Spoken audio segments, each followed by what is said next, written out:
As this massive attack illustrates, there's a lot of opposition to people just hearing what President Trump has to say, and but I'm honored to have this conversation. I want to emphasize it's a conversation, and it's really intended to just get a feel for what Donald Trump is just like in a conversation.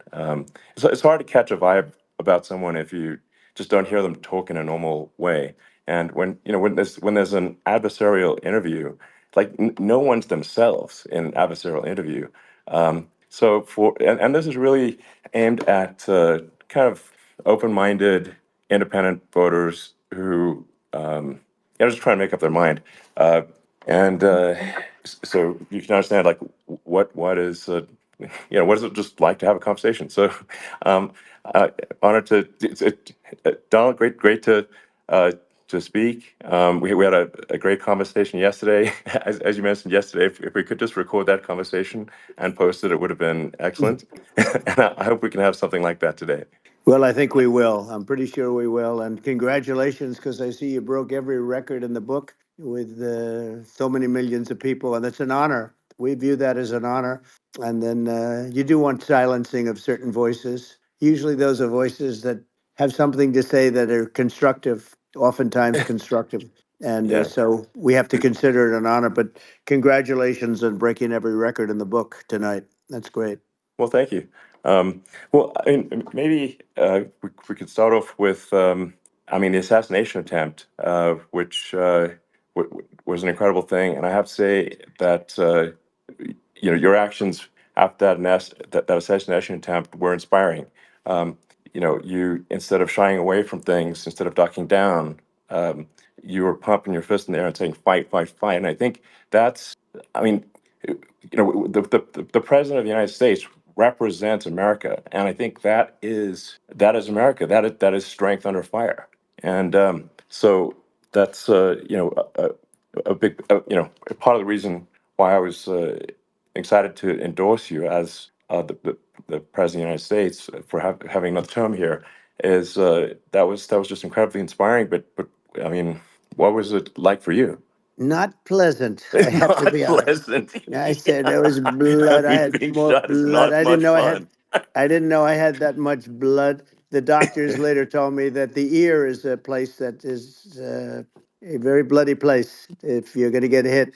But in this case, it was probably the best alternative you could even think about because it went at the right angle, and it was a hard hit. It was very, uh, I guess you would say surreal, but it wasn't surreal. I was telling somebody you have instances like this or like a lot less than this where you feel it's a surreal situation. And I never felt that way. I knew immediately that it was a bullet. I knew immediately that it was at the ear, Yeah. and because it hit very hard, but hit the ear. And I also heard people shout, "Bullets, bullets!" Get down, because I moved down pretty nicely, pretty quickly, and we had bullets flying right over my head after I went down. So I'm glad I went down. The bigger miracle was that I was looking in the exact direction of the shooter, and so it hit me at an angle that was far less destructive than any other angle. So that was the miracle. That was Yeah. for those Split people that second. don't believe in God. I think yeah, we got to all start thinking about that. You have to, I'm a believer now. I'm more of a believer, I think, and a lot of people have said that to me. A lot of great people have said that to me, actually. But it was amazing that I happened to be turned just at that perfect Yeah. angle, and all because I put down a chart on immigration that showed that the numbers were so great. I love that chart I even mean, more maybe it's now a than I ever. sign. Maybe Yeah, that's a it's sign. it's an immigration sign. You But highlighted a serious issue, and yeah, at that moment, that's right. the bullet missed hit your ear, but missed your head. I mean, Well, the yeah. amazing thing is that the sign, I said, bring down that sign on immigration. And it was literally about an eighth of a second where it would be good. And after that, it was going to Yeah. be a disaster, no matter which way you were facing. But it just had that perfect angle, which was Yeah. exactly at this shooter. Very sad situation. Such a sad situation. As you know, we lost somebody that was great, Corey, Yeah. who a firefighter, a great gentleman, a great trumper, He was just a fantastic family and a fantastic man. And a friend of mine came up, Elon, and said, "I'd like to give the family some kind of help." And I said, "All right, that's great." He said, "Do you mind?" I said, "I don't mind at all." And he wrote out a check for $1 million, gave it to the wife, and you know, she said, "This is really nice, but I'd rather have my husband back," which is a nice thing for Sure. somebody to say, to be honest. She's great. The family is great, and we raised a lot of Yeah. money for them and for two other gentlemen are unbelievable people also. They were hit really badly. They thought they were not going to make it, and they did. The doctors in the Butler area, I tell you, they were incredible. They saved the two, and they were really hit tough, both of them equally. Yeah. And we thought Yeah. my first question was because I heard bullets flying over me. I said, "How many people were killed?" Because we had a massive crowd there, a tremendous Yeah. thousands and thousands of people, and there was no land. I mean, it was all people. So I said, "How many people have been killed?" Because I knew there were other shots being fired, Sure. and they said, "We don't know yet, but some people have been badly hurt." And I have to give the Secret Service sniper, they call him, or sharpshooter, but sniper, Yeah. because he didn't know there was a problem. He's an extraordinary shot, obviously, and he didn't know there was a problem. And he was Yeah. able to pick it all out within 5 seconds. And he used one bullet from very far away, I guess probably about 400 yards. The shooter was 130, but he was on Yeah. he was on the opposite side of the field and the podium, and he saw the smoke and the flame from the gun, immediately recognized it, and immediately took a shot. And it was one perfect shot from very far away. And if he didn't do Yeah. that, Elon, he would have. I mean, if he would have, a lot of people, a lot more people could have been Sure. badly hurt and killed. So Yeah. I have to Absolutely. take my hat off to him because that's also a surreal. You know, he's been with them for 23 years, and Yeah. he's never had anything like this. And all of a sudden, he has to act, and it's a very tough thing to Sure. act and to be shooting somebody. But he saw the gun, saw the smoke, saw the flame from the gun, very far away. I obviously has very good eyes. He's got very good vision, which assume you have Yeah. to have in that particular work. But he took Absolutely. aim very quickly, and they say it was approximately 5 seconds from long range, Yeah. one bullet. If that didn't happen, Yeah. because the shooter had a lot of bullets, he had a lot of cartridges up Sure. there with him, so could Well, have been very. I mean, that's clearly, he was very competent in taking that shot to stop the attempted assassination. But I mean, there does seem to be, I mean, some pretty significant failings elsewhere in the system. Like, there's just no way that, like, how on earth does a shooter get on a roof 130 yards away? That seems crazy. I think most people people are wondering how on earth could such a thing happen? Well, I view it as two ways. There should have been nobody on the roof. There were people, Yeah. because there were so many tens of thousands of people there. There were people that were seeing him, and there was one woman with a red shirt and Right. Trump all over I it, saw and the she's video. and she's screaming. That guy's got a gun. You saw it probably. Yeah, yeah, There's yeah. a No, I guy saw the up there video. with a So I gun. mean, So. it's like I guess, I mean, for my part, and I think probably many members of the public are wondering how the heck are you know basically people wondering by it, pointing out there's a guy on the roof with a gun, Yeah. and they're seeing it, but somehow it's not being addressed. That does seem Yeah, crazy. well, they're going to learn from this. The communication between the local police, who sort of had an idea, and then ultimately a man lifted himself up to the roof, could barely do it because he was pulling himself up, and Yeah, he saw the man with the gun. The man with the gun pointed the gun at him. He thought he was probably going to get shot, but he was like pulling himself up, and because of that, he couldn't get to his gun, and he fell down. Actually, very badly hurt his leg, his ankle. I hear very badly, okay, but he fell down, and he did. From what I understand, he did say there's a guy up there with a gun, and the shooting started very quickly after that. I think it forced the shooter to go maybe quicker. He was supposed to be a very good shot. yeah, My sons, Don and Eric, they can't believe what happened, but they said from 130 yards, a bad shot would hit that target almost every time. They said it's like in golf, yeah. sinking a 2-foot putt. Yeah, it's not a tough No, shot. it's not a Um, long shot. The Secret Service person had the long shot. He had a triple the yeah, distance actually. So it was a terrible thing. Look, it's hard. I have to say this about the Secret Service. When I went down, and I went down based on I think they're screaming, but other people also because people saw this happen. You had so many people. One of the miracles was that nobody ran. I mean, if a gun goes off, the crowd yeah, control people showed us this. When guns go off, and it does happen in stadiums at a soccer match or some kind of a match, everybody flees. They call it a stampede, like cattle. But everybody, and a lot of yeah, people get killed with those stampedes. We had sure, more people than you'd have at some of these matches or these games, and nobody left. You had a small group behind us in the grandstand, and that was full, and you look at it as it was taking place, and normally they'd be running. They didn't leave. They saw that I was hurt. They saw a lot of blood, and they saw that I went down. And it's almost like they wanted to be with me. Well, out front, you had thousands, tens of thousands of people. As far as the eye could see, you had people in Butler, as far as the eye could see, and uh, yeah, and a lot of press too. There were many cameras on watching this. It's what makes it so different because normally things happen that aren't good, but you never have a picture of it. Here we have all these cameras shooting it. So, yeah, sort of amazing. But one of the interesting things was that you didn't have anybody flee. You didn't have anybody stampede. sure, Nobody. And there were some people behind me. They stood up and they're looking like, I mean, I'll tell you, yeah, you yeah, want to have them in a foxhole with you. I want to meet some of those people sure, because sure, it's so different from what you heard. But so I was down. But the Secret Service yeah, guys, there were bullets flying right over my head. You could hear them go whizzing, yeah, and these guys came jumping on top of me, and a young lady, Kate, uh, would jump. They moved so fast, and let me tell you, that took tremendous courage. Now there was a lack of coordination.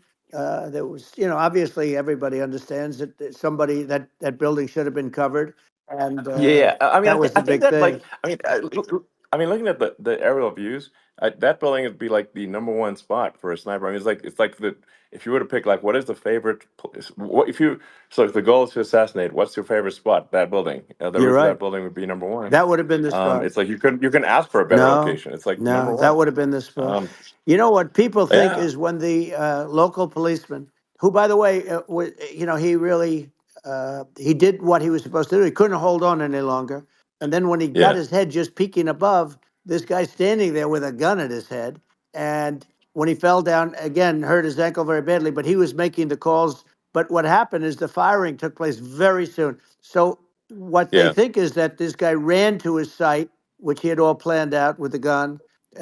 He ran to the site and he started shooting fast, and maybe that's why he sort of missed. I mean, he uh, yeah. But he as you got say, me, but he it would have could have hit. been I mean, a much yeah. bigger problem. But he totally would have hit if you hadn't turned your head. So like there was it was a very near It thing. was a So miracle. If I hadn't um, turned my head, yeah, I would not be talking to you right now. As much as I like you, exactly. I would not. Yeah, I would well, not be talking to you. maybe talking to me from another realm, perhaps. Yeah, that's Um, right. We'd be talking from a so different place. But it was a very terrible experience. The Butler Hospital, they did such a great job. The doctors were so good. Everybody was so good. There was a mistake. If somebody knew, because people were hearing that, there was just a bad feeling that there was somebody was around. You know that story now. It's been pretty yeah, well. yeah, And yeah, if somebody could have said, because they've oftentimes said, like there'd be a lightning storm or something, because I've done, I think, over 300. I think I did a lot more than that, but we did a lot. And oftentimes they'll say, sir, could you wait 10 minutes, please? Sir, could you wait 20 minutes? There's a storm overhead or lightning or something, right? And yeah, that happens yeah, often.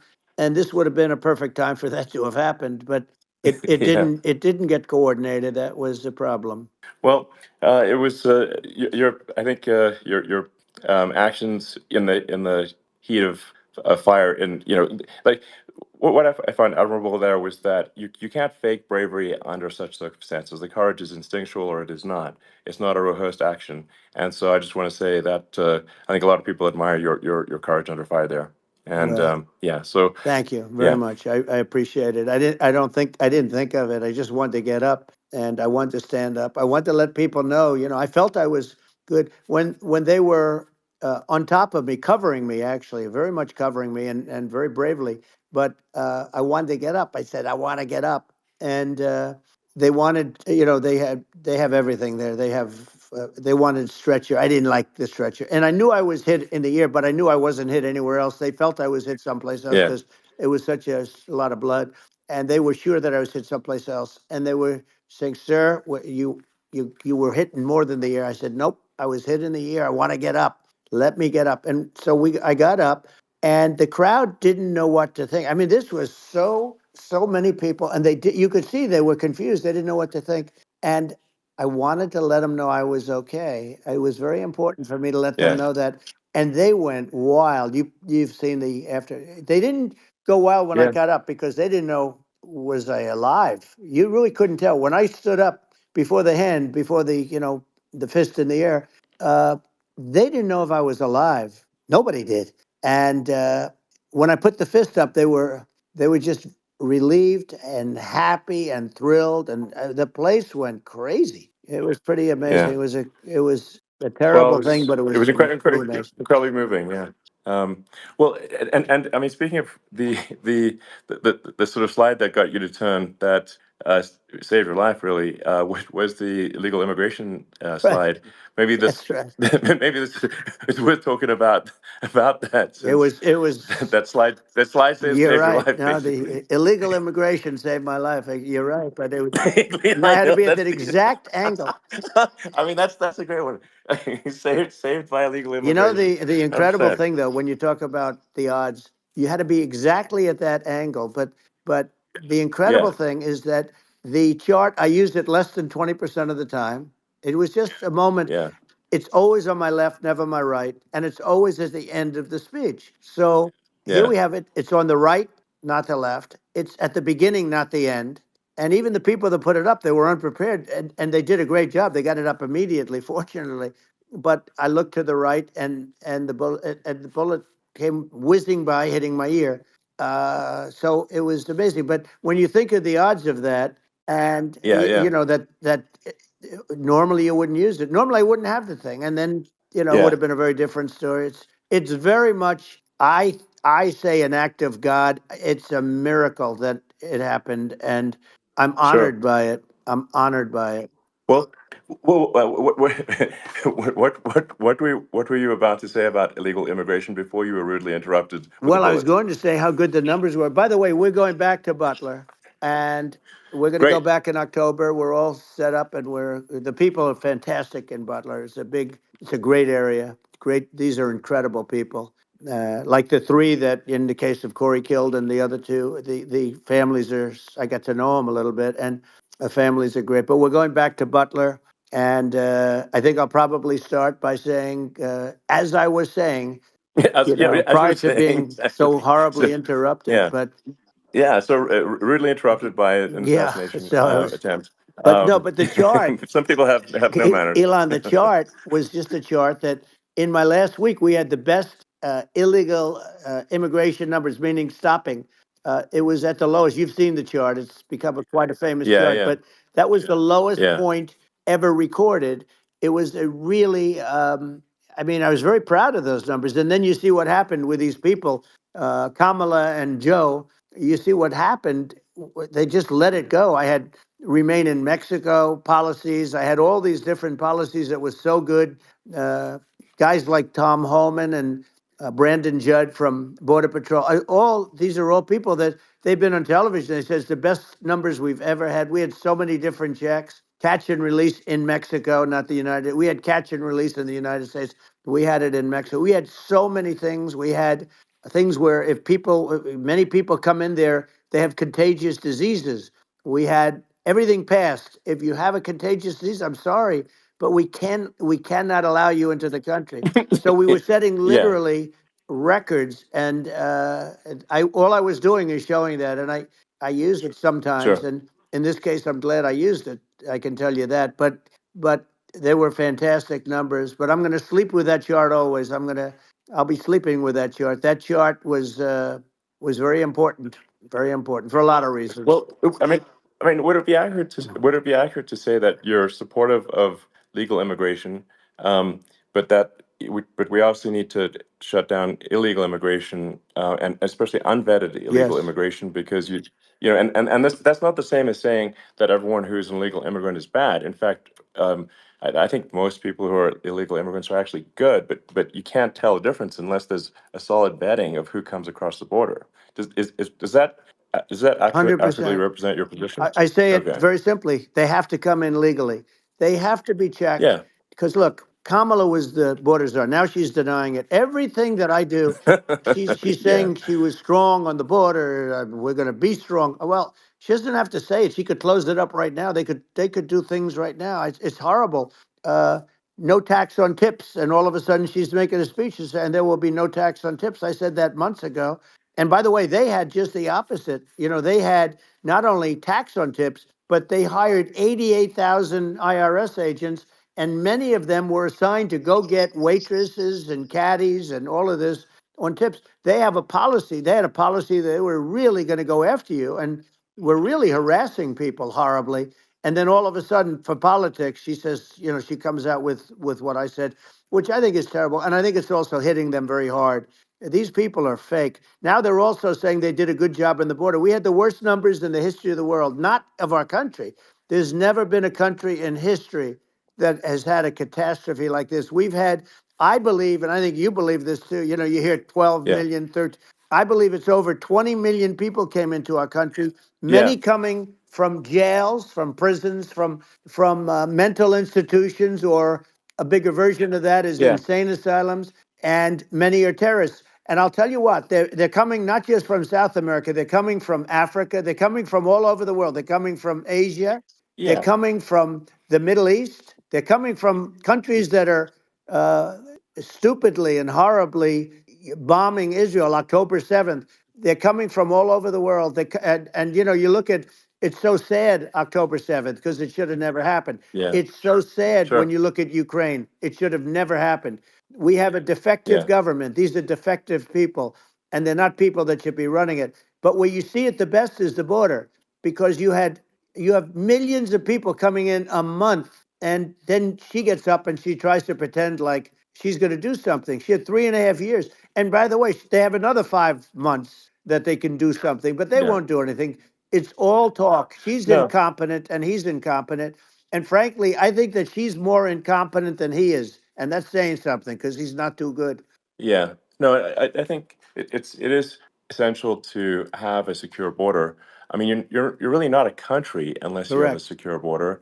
And And uh, secure elections, you too. know, yeah, absolutely secure elections, and so it's just essential to have a real border, or we can't function as a country, and our service, our central services are being overwhelmed in a lot of cities.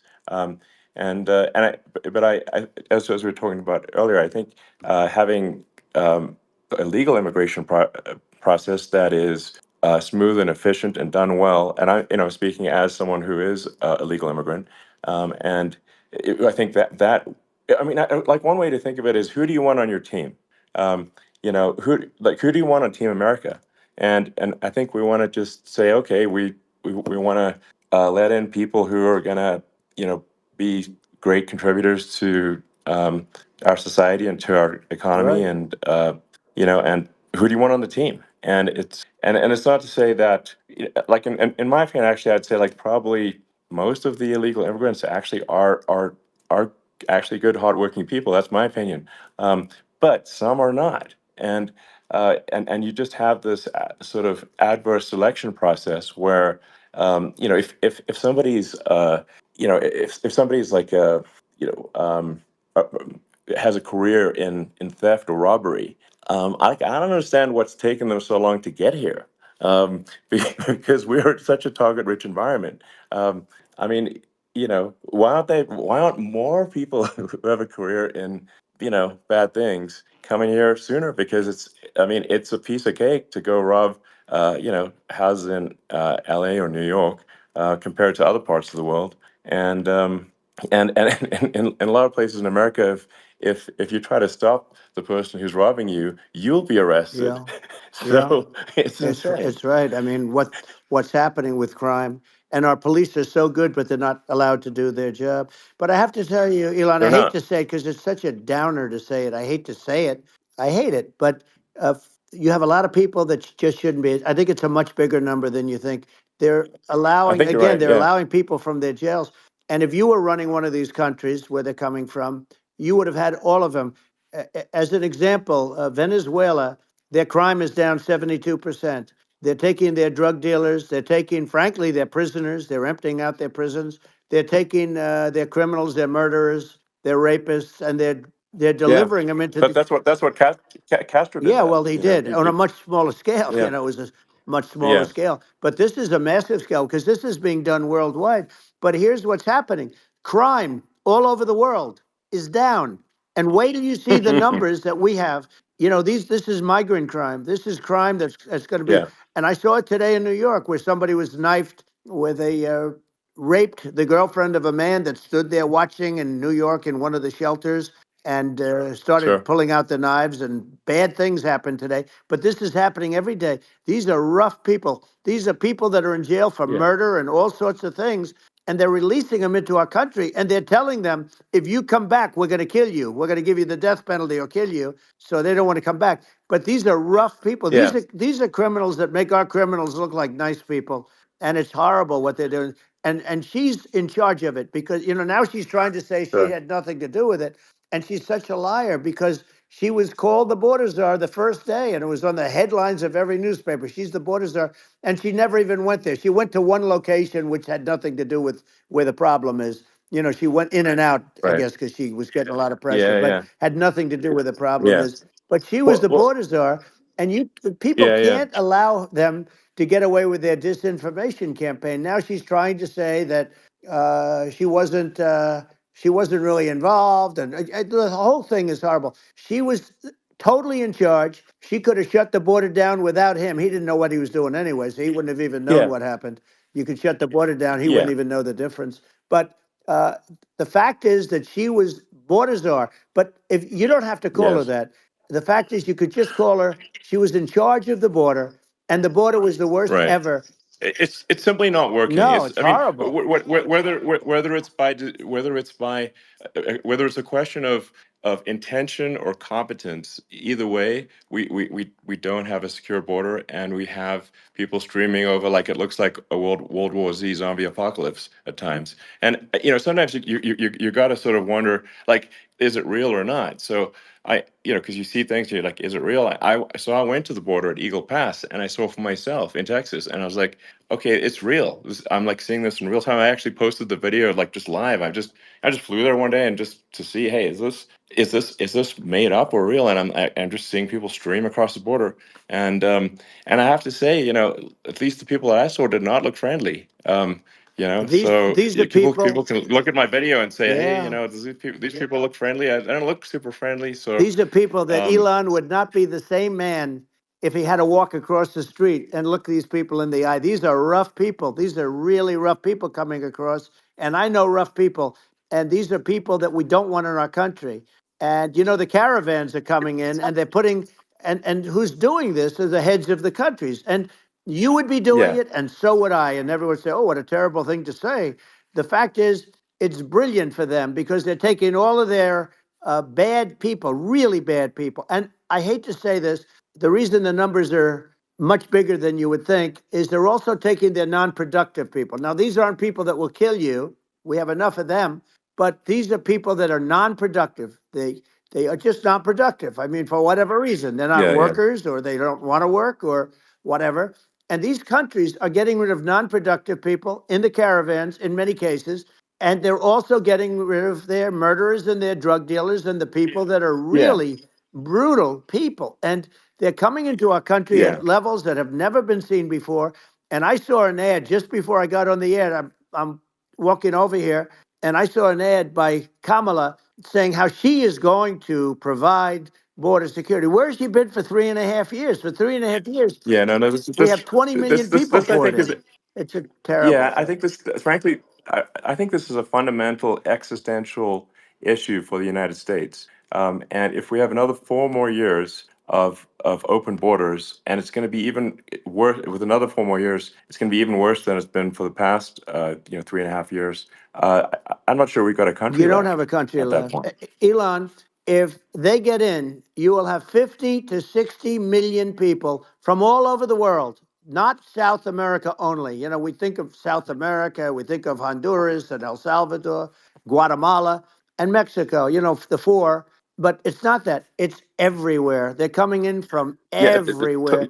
And I had to stay in yeah, I think Mexico. this is a super important Yeah. point. Like people, it's like basically when I went down there, I was like, well, where are people from? It's like almost no one was from Mexico. To be No, clear, Mexico it's less, it's just it's just less it's than just the the others. border. It's just the border with Mexico. But the people coming in, it's Earth, the rest of Earth, and America is only about 4 or 5% of the population of Earth. It would only take a few percent of the rest of Earth to overwhelm everything in the We're U.S. already So overwhelmed, Elon. We're overwhelmed. You had to see the news tonight about New York. New York, and I love that place, and what they're doing to it is horrible, what they're doing to it. And all the courts do is they yeah, try and focus on Trump. Okay, then let's focus on Trump, who did nothing wrong. I complain about a rigged election. Elon, what's happened is unbelievable. You have from Africa, from the Congo, they're coming, from the Congo. And 22 people came in from the Congo recently, and they're murderers, and they're dropped. They drop them. They take them out of jails, which is very expensive, you know, to maintain the jails. Although they don't do too much maintaining, I can tell you. But they take them out of jails, prisons. They take them out and they bring them to the United States. They deposit them in the United States and say, "Don't ever come back, or you're going to be executed." And they don't want to come back, but they won't come back. sure. But they're coming from Africa. They're coming from Asia. They're coming from the Middle East. They're coming from South Well, America. just They're Earth, coming from rest of Earth, everywhere. basically. And there are a lot of Yeah, really everywhere on bad Earth. ones. It's just an everywhere on Earth thing, and it's just not possible for the United States to absorb everyone from Earth, or even a few percent of the rest of Earth. It's just not possible. Well, So Elon, we're going to have that's just to yeah. finish this up, we're going to have the largest deportation in history of this country, and we have no choice. Otherwise, we're going to have a country. What they've done to our country. Think of it, with in Venezuela and in some of these other countries, crime is down 50, 60, 70, 80%. And you would be the same. You would have. Yeah, I'll yeah, tell you what, Venezuela has not gotten rid of all of them. They've gotten rid of about 70% of their really bad people. Their jails are about 50% uh, put into the United States. The same with other countries. Some sure. are at 30%, some are at 50%. They're all different. But the bottom line is they're all going to be at 100%. Why wouldn't you put 100% of it? Yeah, And they're doing it right now while this third rate phony candidate. Don't forget, I beat Biden. He failed in the debate miserably. And, some people said, oh, gee, it's too bad. It's too bad he did so badly, or I did well in the debate. The first night they said, wow, one of the people at CNN said that was the greatest debate performance I've ever witnessed. And then 2 days later, they didn't talk about that. They just said he was bad. But that's okay. That's the way I get treated. And I don't mind that at all. What I can tell you is this: we cannot have a Democrat. We cannot have her. She's incompetent. She's as bad as Biden in a it's different. Look, yeah. she hasn't done an I mean, interview since this yeah, whole scam started. well, And say what you want. This yeah, was a coup. This was a coup of a president of the United States. He didn't want to leave, and they said we can do it the nice yeah. way or we can do it the No, hard way. yeah. No, I mean, they just took him out back behind the shed and basically shot him. Oh, what they did Biden. with this guy, So and I'm no yeah. fan of his, and he was a horrible president, the worst president in history. And one of the reasons he was so bad, first of all, the Israeli attack would have never happened. Russia would never have attacked Ukraine, and we'd have no inflation. And we wouldn't have had the Afghanistan mess, if you think of it, Well, and we wouldn't have had yeah. Afghanistan. But we think of it, Well, yeah. you take a few of those events away, and we have a different world. We would also have No, no no, you're yeah. inflation was caused by oil. Yeah, no, no. I think you're making an excellent point here, which is that when other countries can, that are, are thinking about invading or doing bad things, when they're thinking about that, they're thinking about, okay, what's the American president going to do, and do they fear the American president, or is there someone they do not respect or and do not fear? And I think they would. they rightfully be. I mean, look at that the footage of the assassination. They're like, okay, you know, uh, President Trump is like, don't mess with me. I mean, that's like, whereas I think people are not going to be, and they obviously have not been at all intimidated by Biden, and they certainly will not be intimidated by Kamala. And you have to really think of that in the context of global security. That if the American president is someone that, like, evil dictators are scared of, that makes a huge difference to the security of the world. So I had a good relationship with Putin, despite the Russia hoax that lasted for over 2 years. Just a hoax created by Hillary Clinton and Adam Shifty Schiff, some just bad people, just sick people, frankly. I mean, Schiff is a sick person. He's going to end up probably being a senator. It's hard to believe. The whole thing is hard to believe. But, they put our country in danger with that stuff, too. They actually, when they make up stories, and you have to fight your way out of it for a long time. But I know Putin very well. I got along with him very well. He respected me, and it's just one of those things. And we would talk a lot about Ukraine. It was the apple of his eye. But I said, don't ever do it. Don't ever do it. I shut down Nord Stream 2. That was the big oil pipeline, the biggest, I think, the biggest pipeline in the world going all over Europe. I shut it down. Biden came, and then they say, Yeah, I loved Russia. I was a friend of Putin, and I loved Russia. No, he actually said to me one time, he said, if you're my friend, I'd hate to see you as an enemy. I shut down his pipeline, the biggest pipeline. They were looking at that to yeah, fund, and this pathetic president gets in there. And the first thing he did, one of the early things he did, is he shut down Keystone XL pipeline, which is our pipeline that would have employed 48,000 people, pipeline workers, shuts it down. That was, a massive job that Obama refused to allow. yeah, I allowed it in my first week because it was jobs and it moved oil. And by the way, in a much more environmentally friendly way. It's underground. It's not a truck that catches on fire or a train that catches on fire.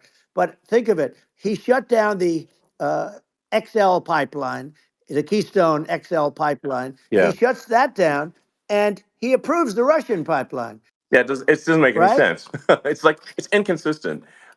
Certainly but I mean, I think it's just worth emphasizing to listeners the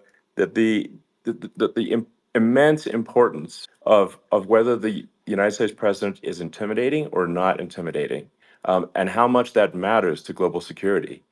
Because there's some real tough characters out there, and if they don't think the American president is tough, they will do what they want to I do, know every one of and them. it puts the whole Yep. world in danger. Elon, I know every one It's of a them, big and I know deal. them well. I know Yeah, Putin. I know President Xi. I know Kim Jong Un of North Korea. I know every one of them. And let me tell you, people will say, "Oh, this is terrible." He said, "I'm not saying anything good or bad. They're at the top of their game. They're tough. They're smart. They're vicious, and they're going to protect their country. Whether they love their country, they probably do. It's just a different form of love, but they're going to protect their country. But these are yeah, tough people at the top of their game. And when they see a Kamala or when they see Biden, Sleepy Joe, they can't even yeah, believe it. They can't believe this happened. All the stuff that you're seeing now, all the horror that you look at Israel, they're all waiting for an attack from Iran. Iran would not be attacking, believe me. When I was there, and I say it with respect because I think we would have been good with Iran. I don't want to do anything bad to Iran, but they knew not to mess around. Iran was broke because I told China, if you buy from Iran oil, it's all about the oil. That's where the money is. But if you buy oil from Iran, you're not going to do any business with the United States. And I meant it.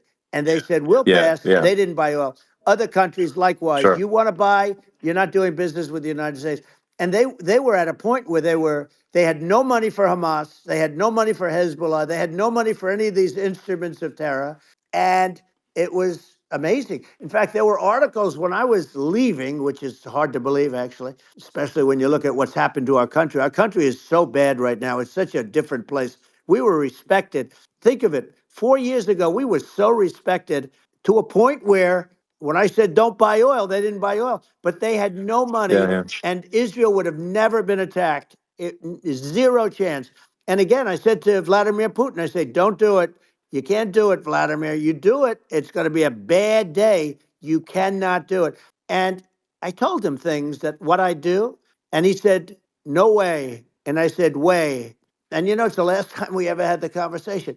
He would never have done. I got along well with him. I hope to get along well with him again. Getting along well with them is a good thing, not a bad thing. I got along well with Kim Yeah. Jong Un when I met with President Obama just before entering. It's a sort of a ritual.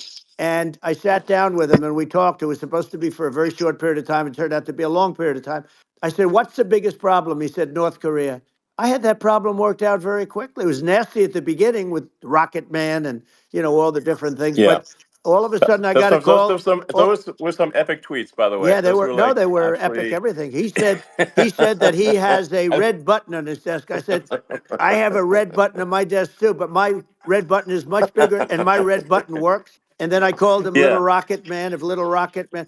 Anyway, here's the bottom line. All of a sudden, I got a call from him, and they said they want to meet. They want to meet me, and we met. Yeah. As you remember, we met in Singapore. We met also in Vietnam, and I got along with them great. We were Yeah. in no danger. But Yeah. President Obama, It's President because Obama thought they we were going to respond. end up in Yeah. a nuclear war with him. And let me tell you, he's Yeah. got a It's not lot of true. nuclear stuff too. He's Exactly. got plenty of nuclear. It's He can do plenty of damage. it's So yes. I mean, it's because I mean, people like Kim Jong Un, they respond to yeah. strength, not weakness, Well, and he and I got it. if you He and I project had a good strength, they relationship. you're good. Remember, I Yeah. remember I met him and we walked onto his land. Nobody ever walked onto his land before. I walked onto. I wouldn't Yeah. say. Yeah. Let's That bring was up cool. Secret Service again. I wouldn't say they were thrilled when I did that. I walked onto his land, and it was an amazing period. But we were not in danger with him because of me. I always Yeah. say that we have enemies on the outside and we have enemies on the inside. We have some really bad people in our government and people that are and controlling of the people. I mean, I'd mention names, but I don't. I really don't want to give them the credit. But we have some really bad, and I say they're more dangerous than Russia and China. If you have a smart president, a president that gets it, we are not in danger from those countries because they need us and they need our help.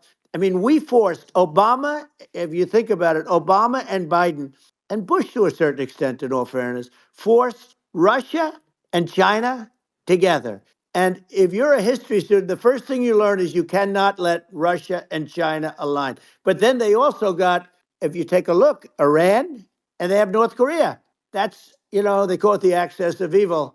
In the old days, you had the axis of evil. Here we have a modern day axis of evil. These are powerful countries, very heavy nuclear, which is the biggest threat. Yeah. The biggest threat is not global warming, where the ocean's going to rise one eighth of an inch over the next 400 years. And you'll have more oceanfront property, right?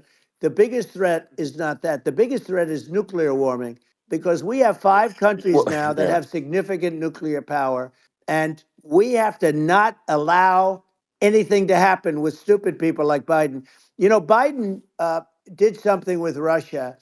There was no chance of him ever going in. And when I left, and then after I left, they started forming big armies on the border with Ukraine, right? And I looked at that, and I thought he was doing that because Putin's a good negotiator. I thought he was doing that to negotiate. But then Biden started saying such stupid things. For instance, he said that it can be a NATO country. Now, Russia, for as long as there's been NATO, has said we're never going to agree to that. And we go right up front and say that. And we did things and said things through this president with a low IQ, very low IQ. He had a low IQ 30 years ago, by the way, but now he might not even have a IQ at all. There's nothing on the board that goes this low. He said things that were so stupid that war would have been that war had zero chance of happening if I were there. Zero chance. He was saying everything Yeah. the opposite. Everything the opposite. And it's so sad because many more people have been killed in Ukraine than you read about. You don't read about how bloody it is and how disaster. Hey, Sure. look, just in the two armies, you lost 500,000 people, and Yeah. Ukraine's having a hard time. Ukraine, I don't know if you saw Yeah. the article recently, and it's true. You don't hear the true story, but if you think about it, Russia's gone. Russia defeated Germany with us, and they defeated Napoleon. They've been around a long time. They're a big fighting Yeah. force, Sure. Of and it's course. very unfair. And Ukraine now doesn't have enough men. They're now using young men and very old men to fight, and we're in a very bad position. And I'm not going to blame exclusively. But I can tell you, I could have stopped that, and a smart president could have stopped that. It wouldn't have happened. But we had a Yeah. man that actually made it. It made it more prevalent. It was so bad. The words that he was using, the stupid threats coming from a stupid face that he was using. I said, this guy's going to cause us a war. He's going to cause us. And let me tell you, Yeah. it can Yeah. lead to World War III. That can lead to World War III. The Middle East can lead to. We have numerous places that could end up in a Yeah. World War III right now for no reason No, whatsoever. I think you're right. I think people underrate the risk of World War III, and it's just when you're looking at the risk of global thermonuclear warfare, it's game over for humanity, and it's something that people have, I think, after the end of the Cold War, people have become complacent about, but they actually have forgotten that there are currently a lot of nuclear missiles that have targeting parameters for the United States from other 100%. countries. And one of the things And we're going to do is it's we're going to yeah, build an iron dome over us.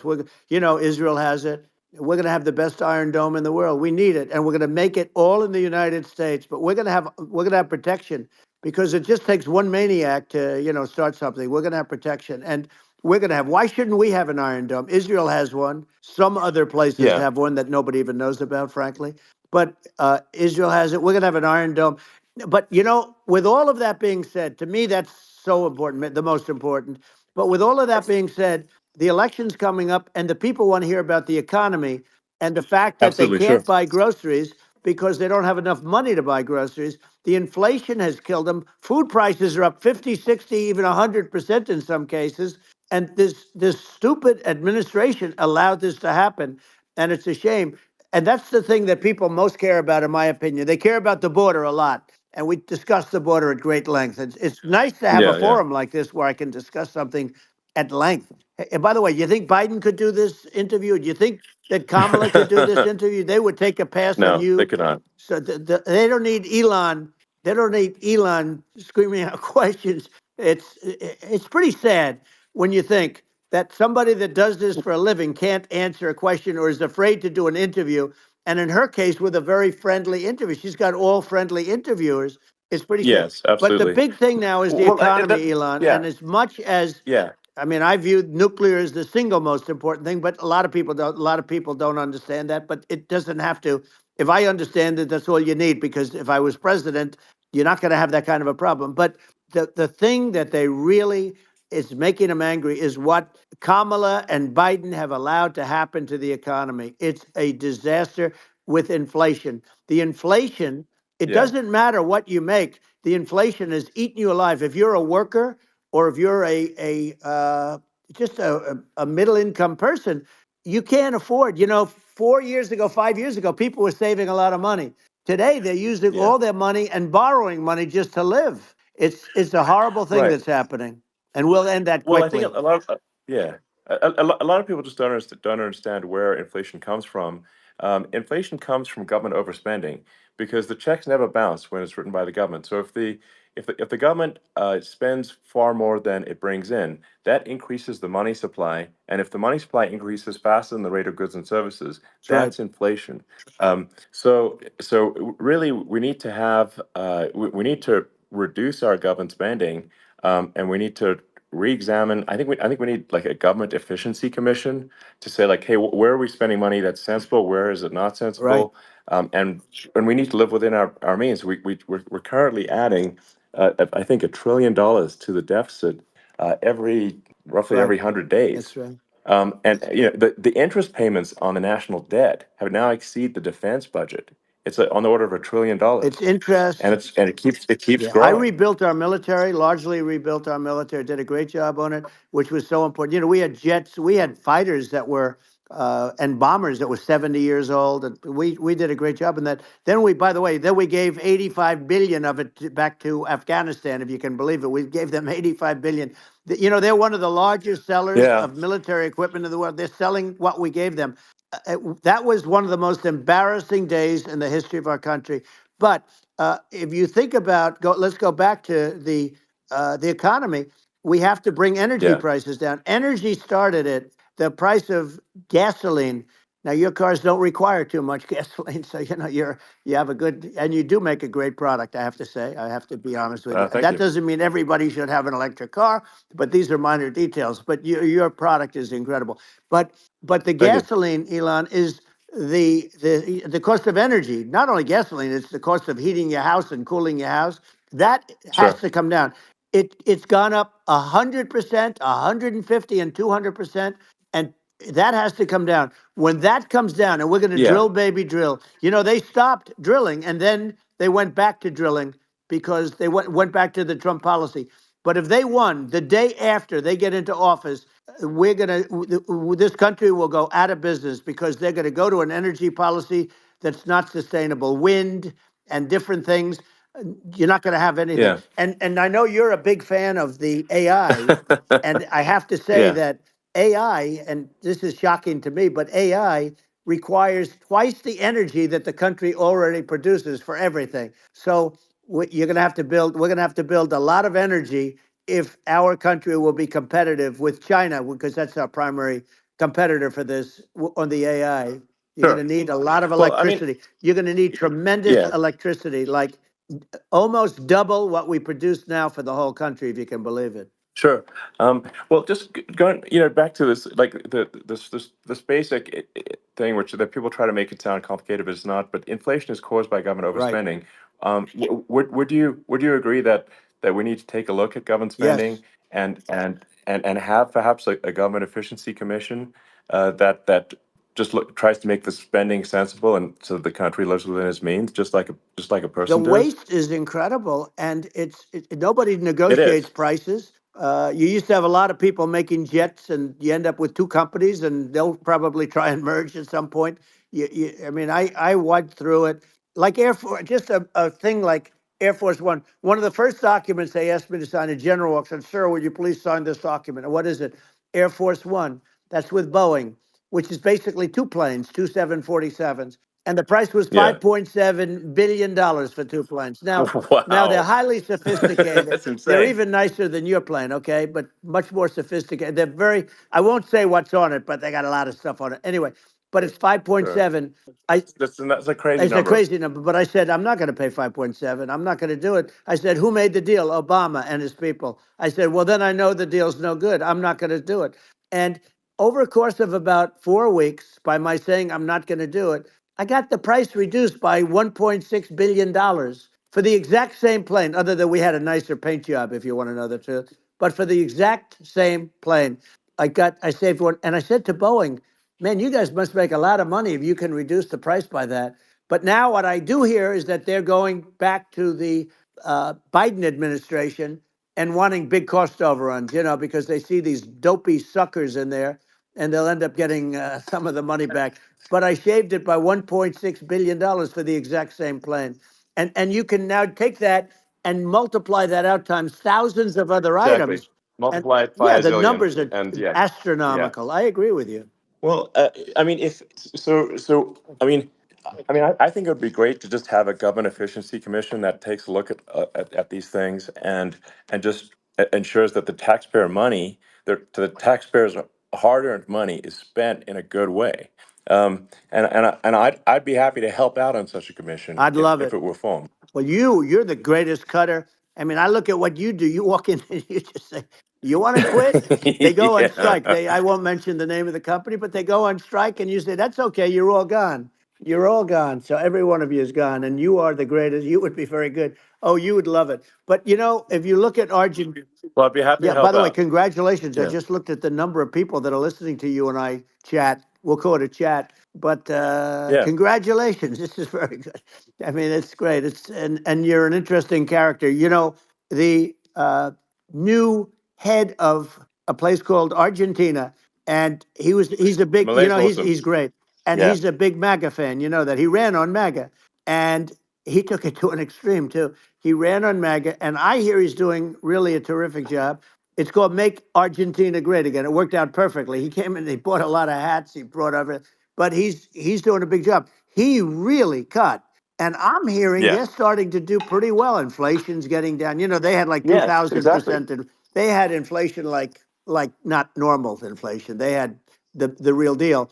But We're going to Yeah. have that pretty soon. We have, I think we Yeah. have the worst inflation we've had in 100 years. They say it's 48 years. I don't believe it. I think we have the worst. They Yeah. don't include a lot of the items that should be included. You know. Yeah. Well, it's just from government overspending and not just not spending taxpayer money Yeah, effectively, and having just like so many departments you can't even name them all. And what Millet is doing is he's cutting government spending. He's simplifying things. He's having putting in regulations that make sense. And we're Argentina overnight is experiencing a giant improvement that's in right. prosperity. But it's also a lesson for the United States, which is that Argentina used to be one of the most prosperous countries in the world. That's right. In the like in the 30s, 40s, and because of bad government policy, it ruined the country. And if you take Venezuela, for example, Venezuela should be incredibly prosperous. They have phenomenal reserves of everything, oil, everything, and it should be prosperous. But if the government's wrong, it impoverishes the people. And so I think we should not be complacent in the United States and thinking that and taking our prosperity for granted, because if with bad government policy, we can run the country into the ground. And that's just something people should bear in mind. Don't take prosperity for granted. Well, think of education. So we're ranked at the bottom of every list of the top 40. We're ranked number 40, number 38.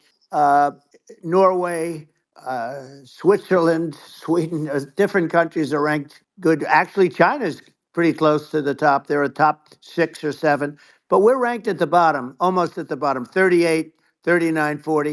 In other words, horrible. And yet we spend more per pupil than any other country in the world. So we spend more. And what I'm going to do, one of the first acts, and this is where I need an Elon Musk. I need somebody that has a lot of strength and courage and smarts.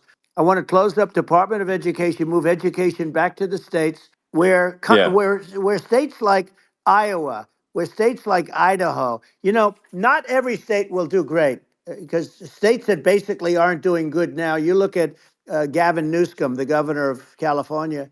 He he's terrible. He does a terrible job. So he's not going to do great with education. But of the yeah, 50, I would bet that 35 would do great, and 15 of yeah, them, or 20 of them, will be as good as Norway. Norway is considered great. You can name them. I mean, just they're so good. Some of yeah. these countries are so good. But if you go into some of these really well-run states, we have states that don't know what debt is. We have states that have low taxes, no debt, everybody working. They're really well run. Sure. And maybe they have certain advantages in terms of location, in terms of, the land or the sun, and the water and the whole thing. There are a lot of advantages that some people have. But if you moved education back to the 50, you'll have some that won't do well, but they'll actually be forced to do better, because it'll be a pretty bad situation. But Yeah, but if but you think well, about it, yeah, you'll have some yeah, of yeah, these states. I'll bet you'd have 30, 35 states. It'll be much better. And you know what it'll cost? Less than yeah, half what it is in Washington. And yeah. these people don't care Well, about the yeah, students in these, faraway states. And it'd well, be unbelievable. yeah. I think you're making a good point in that if the states if each if each state has to compete against other states, then people will That's naturally right. move to states where it's better. Well, like Um, California, as we said, it's a badly run state. I could go through. I got so many friends that are in those states, even if they're Democrats. I hate to mention certain states, but Illinois is badly run with Pritzker. He's a real loser. But yeah, but some of these places are just badly run. But it's almost going to force them to run better, and they won't do it good initially. But you're not going to do worse than you're doing right now. And I would say that yeah, the cost, you would cut your cost by 50 or 60%. And you'd have a little yeah, yeah, monitor. You want to make sure they're teaching English as an example. Give us a yeah. little English, right? Sure, yeah. Right? No, but I mean, to what?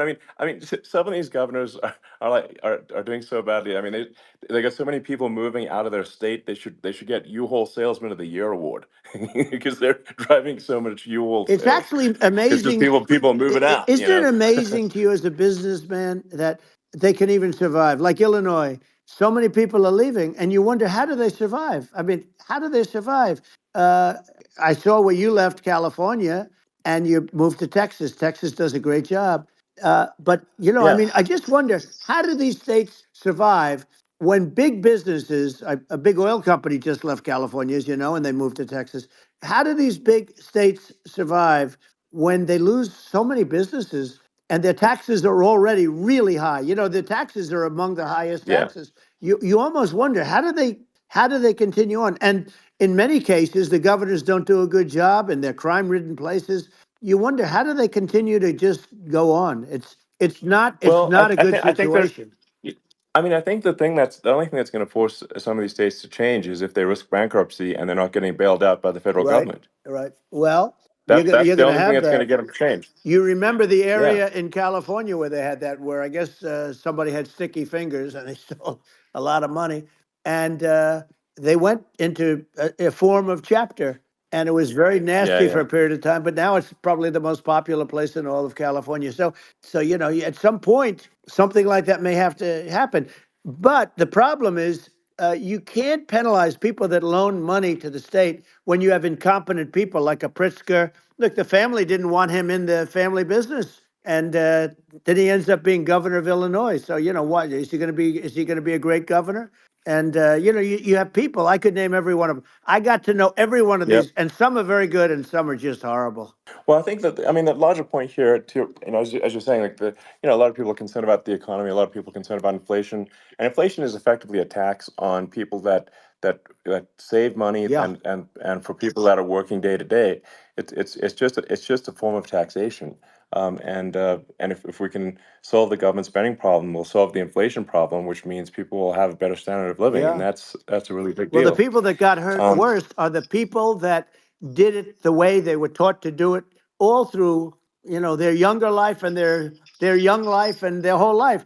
The people that saved money and then they got no interest on their money and inflation destroyed them. And frankly, they were almost better off if they didn't do anything like that. I mean, those people have been absolutely decimated, and we're going to bring those people back and help those people. We've got to get the prices down. When I look at bacon costing 4 or 5 times more than it did a few years ago, sure. when you look at some of the food products in grocery stores, people go, they can't believe it. They used to be able to buy a whole cart, and today, a lot of people just don't have the money. They go in and they can't buy anything. They look at Yeah. it's sticker I shock. think They it. call it Yeah. sticker shock, right? I think it really just comes, like I said, I think it just comes down to really, I guess, two things, which is that if you solve government overspending, you solve inflation, which improves living Right. standards of the average person, and then if you deregulate, like have sensible regulations, so because a lot of the regulations are nonsensical and cause the cost to be extreme for no reason, but unless you've got effective deregulation. Like Reagan did a great job on deregulation in the '80s, but it's been 40 years since we had That's right. anyone really. I mean, during your administration, we made some progress, but I think there's an opportunity to make, I think, radical progress with sensible regulation.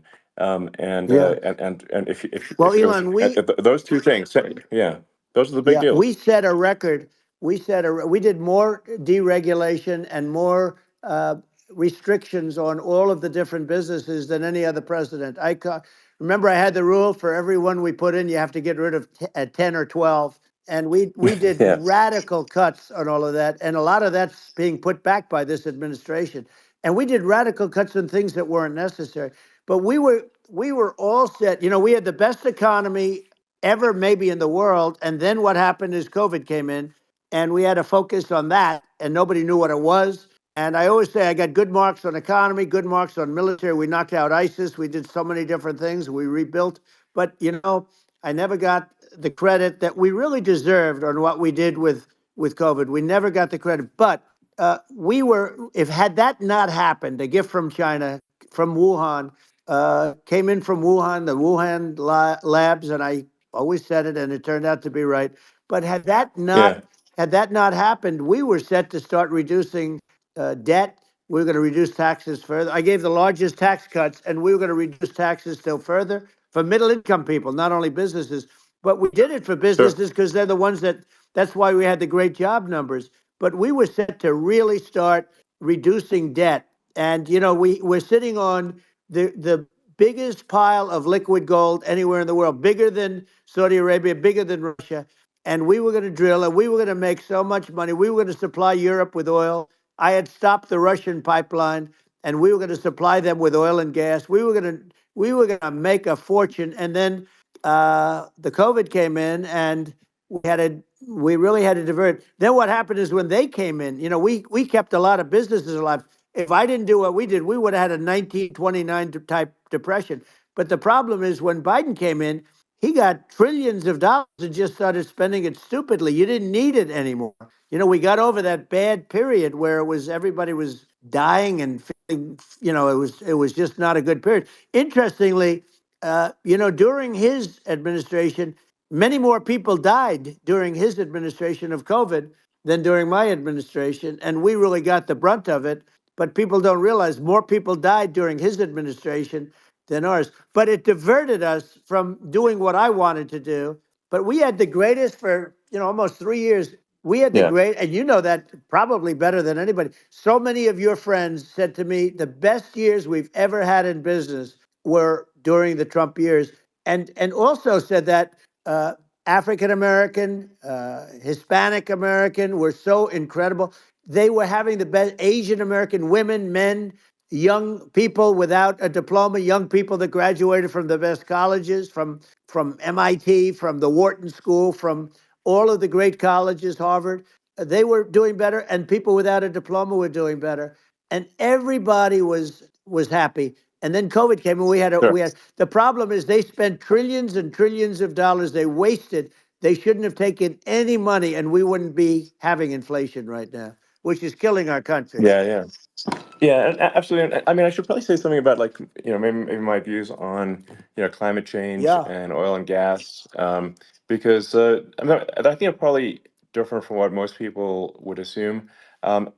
Because my views are actually pretty, I think, moderate in this regard, which is that I don't think we should vilify the oil and gas industry and the people that have worked very hard in those industries to provide the necessary energy to support the economy. And if we were to stop using oil and gas right now, we would all be starving, and the economy would collapse. So I don't think it's right to sort of vilify the oil and gas industry. And I the world has a certain demand for oil and gas, and it's probably better if the United States provides that than some other sure. countries.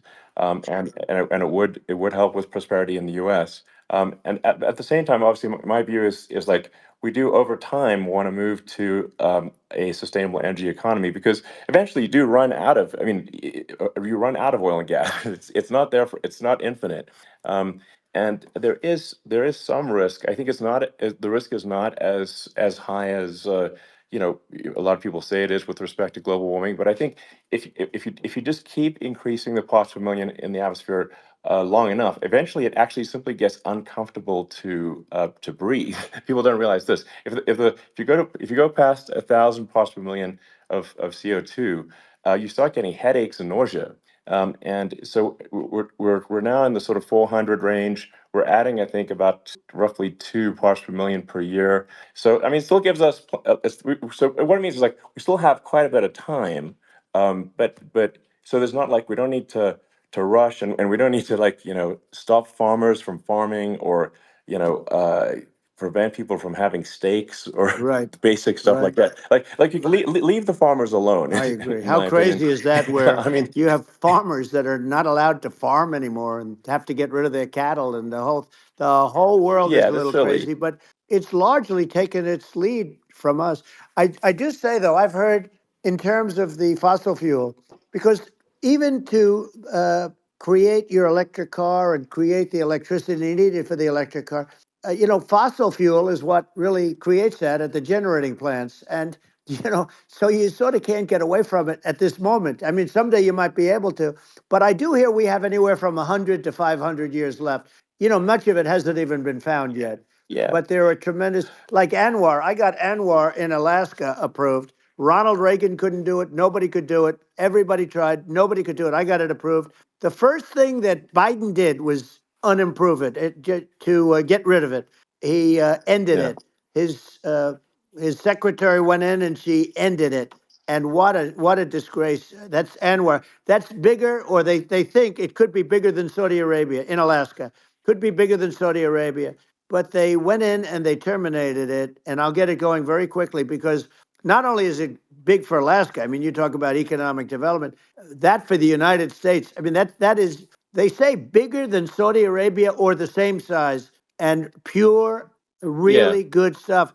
And, they end it. So I think we have, perhaps hundreds of years left. Nobody really knows. But during that I mean, time, my something will come estimate, around that will be yeah, very good. yeah. Yeah. Well, I mean, my estimate would be, a little more aggressive than that, but it's not the sort of like we're all going to die in 5 years stuff. That's obviously BS. But I mean, my view is like if you just look at sort of the parts per million that increments every year, you get sort of 2 or 3 parts per million every year of CO2. Uh, I mean, I think some of that it's problematic if it accelerates if you start going from two or Right. three to say five, and then there may be some situations where you get just a step change increase in the CO2. Hmm. Um, and I think we don't want to get too close to 1,000 ppm because like that's actually makes it uncomfortable to breathe. Like just existing in 1,000 ppm CO2 is uncomfortable. That's like that's considered like an industrial hazard. Right. Just so it's that's actually you start getting headaches and stuff. So it's even without global warming, it's not comfortable to live. So you don't want to get too close to that. But I mean, I think we've got. I think we want to just move over and like and if I don't know 50 to 100 years from now we're I don't know mostly sustainable. I think that'll probably be okay. So it's not like the house is on fire immediately, but I think it is something we need to move towards. And on on balance, it's probably better to move there faster than slower. But like I said, without vilifying the oil and gas industry, and without causing hardship in the short term, I think this can be done without but people can still have a stake and they can still drive gasoline Sure. cars and it's okay. It's like it's not. I don't think we should vilify people for it, but I think we should just generally lean in the direction of sustainability. And I actually think solar is going to be a majority of Earth's energy generation in the future, and it's certainly trending that way. Hmm. And so you get the solar power, combine that with batteries, so because obviously the sun doesn't shine at night, and then you use that to charge the electric cars, and you have a long-term sustainable solution. And that's what Tesla's trying to move things towards, and I think we've made a lot of progress in that regard.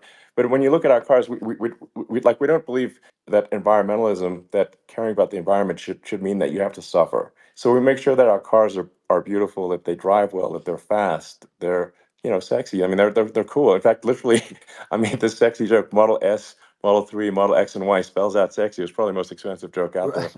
Um, but I don't know, I like cheesy humor, So, um, but I'm not, I'm a big fan of like, let's have an inspiring future and Yeah. let's work towards, a better future and we can do so without demonizing Right. people. I'm okay. You know, It's very interesting. You use the word global warming, and today they use the word climate change because you have some places that go up, and so they were getting themselves in a little trouble with the word global warming because not every place is warming. Some places are going the opposite direction. But I'm sort of waiting for you to come up with solar panels on the roofs of your cars and on the trunks of the cars, and it just seems like something that at some point you will come up with. I'm sure you'll be the first, but it would seem that a solar panel on the roofs, on flat surfaces, on certain surfaces might be good, yeah, at least in certain areas of the country where you have the world sure.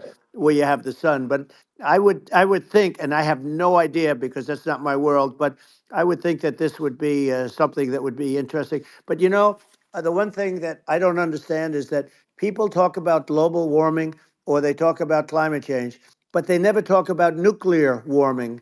And to me, Sure. that's an immediate problem because you have, as I said, five countries where you have major nuclear, and probably some others are getting there, and that's very dangerous. That's where you need a strong American president because you don't want to have this proliferation. But you have five countries and getting more. China is much less than us right now, but they're going to catch us sooner than people think. They're way lower. Russia and us are number one, and I mean, we're sort of tied. and China is far behind, but they're developing at a level that you're not surprised to hear very fast. They'll end up catching up, maybe even Yeah. surpassing. But to me, the biggest Yeah. problem is not climate change. It's not, and everything's a problem, but it's degrees. To me, the big problem is the nuclear power. The power of nuclear is so great.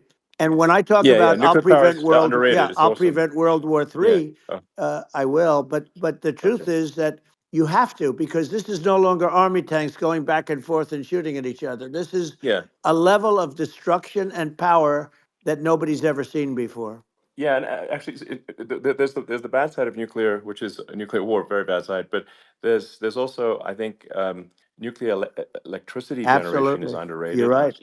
and it's actually, people have this fear of nuclear electricity generation, but it's actually one of the safest forms of electricity generation. It's just a huge misunderstanding. Um, and if you look at the injuries and deaths, caused by, say, I mean, I'm not going to try to pick on coal mining, but just any kind of mining Right. operation, and there's a certain number of injuries and deaths per year. And you compare that to nuclear. Nuclear is actually way better. So it's underrated as an electricity source, and I think it's something that's worth reconsidering. But there's so much regulation that people can't get it done. So that Maybe they'll have sort to of change the have it, name. The name is just, it's a rough name. There are some areas yeah, it's a rough when name. you see what happened in, Good bad right, branding. The we'll have to branding's rough. rebrand it. We'll have to give it a good name. We'll name it after you or something.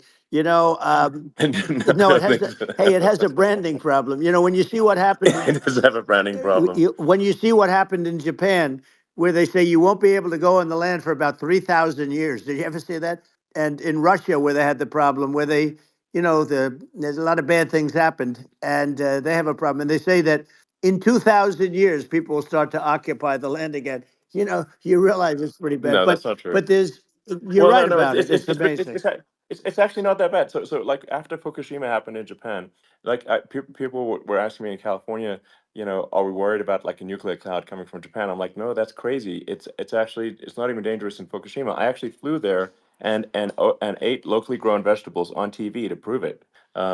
And and I donated a solar water treatment, yeah, a solar powered system for a water treatment plant, and Yeah, but you haven't because the been danger feeling is so just well lately, and I'm worried about no, it. no, but I mean, I'm it's just only kidding. it's I'm only fine, It's like Hiroshima and Nagasaki were bombed, but now they're like full cities again. So right. it's Well, that's clearly great. not That's great. something that That's um, great. so it's not as scary as people think, basically. But Yeah. um, let's see. I mean, are there some other topics we should touch on? Oh, like lawfare. I think Well, we need to be concerned about. what they've done to Um, this country. obviously, Yeah. yeah. Well, we just won the big I mean, case in Florida.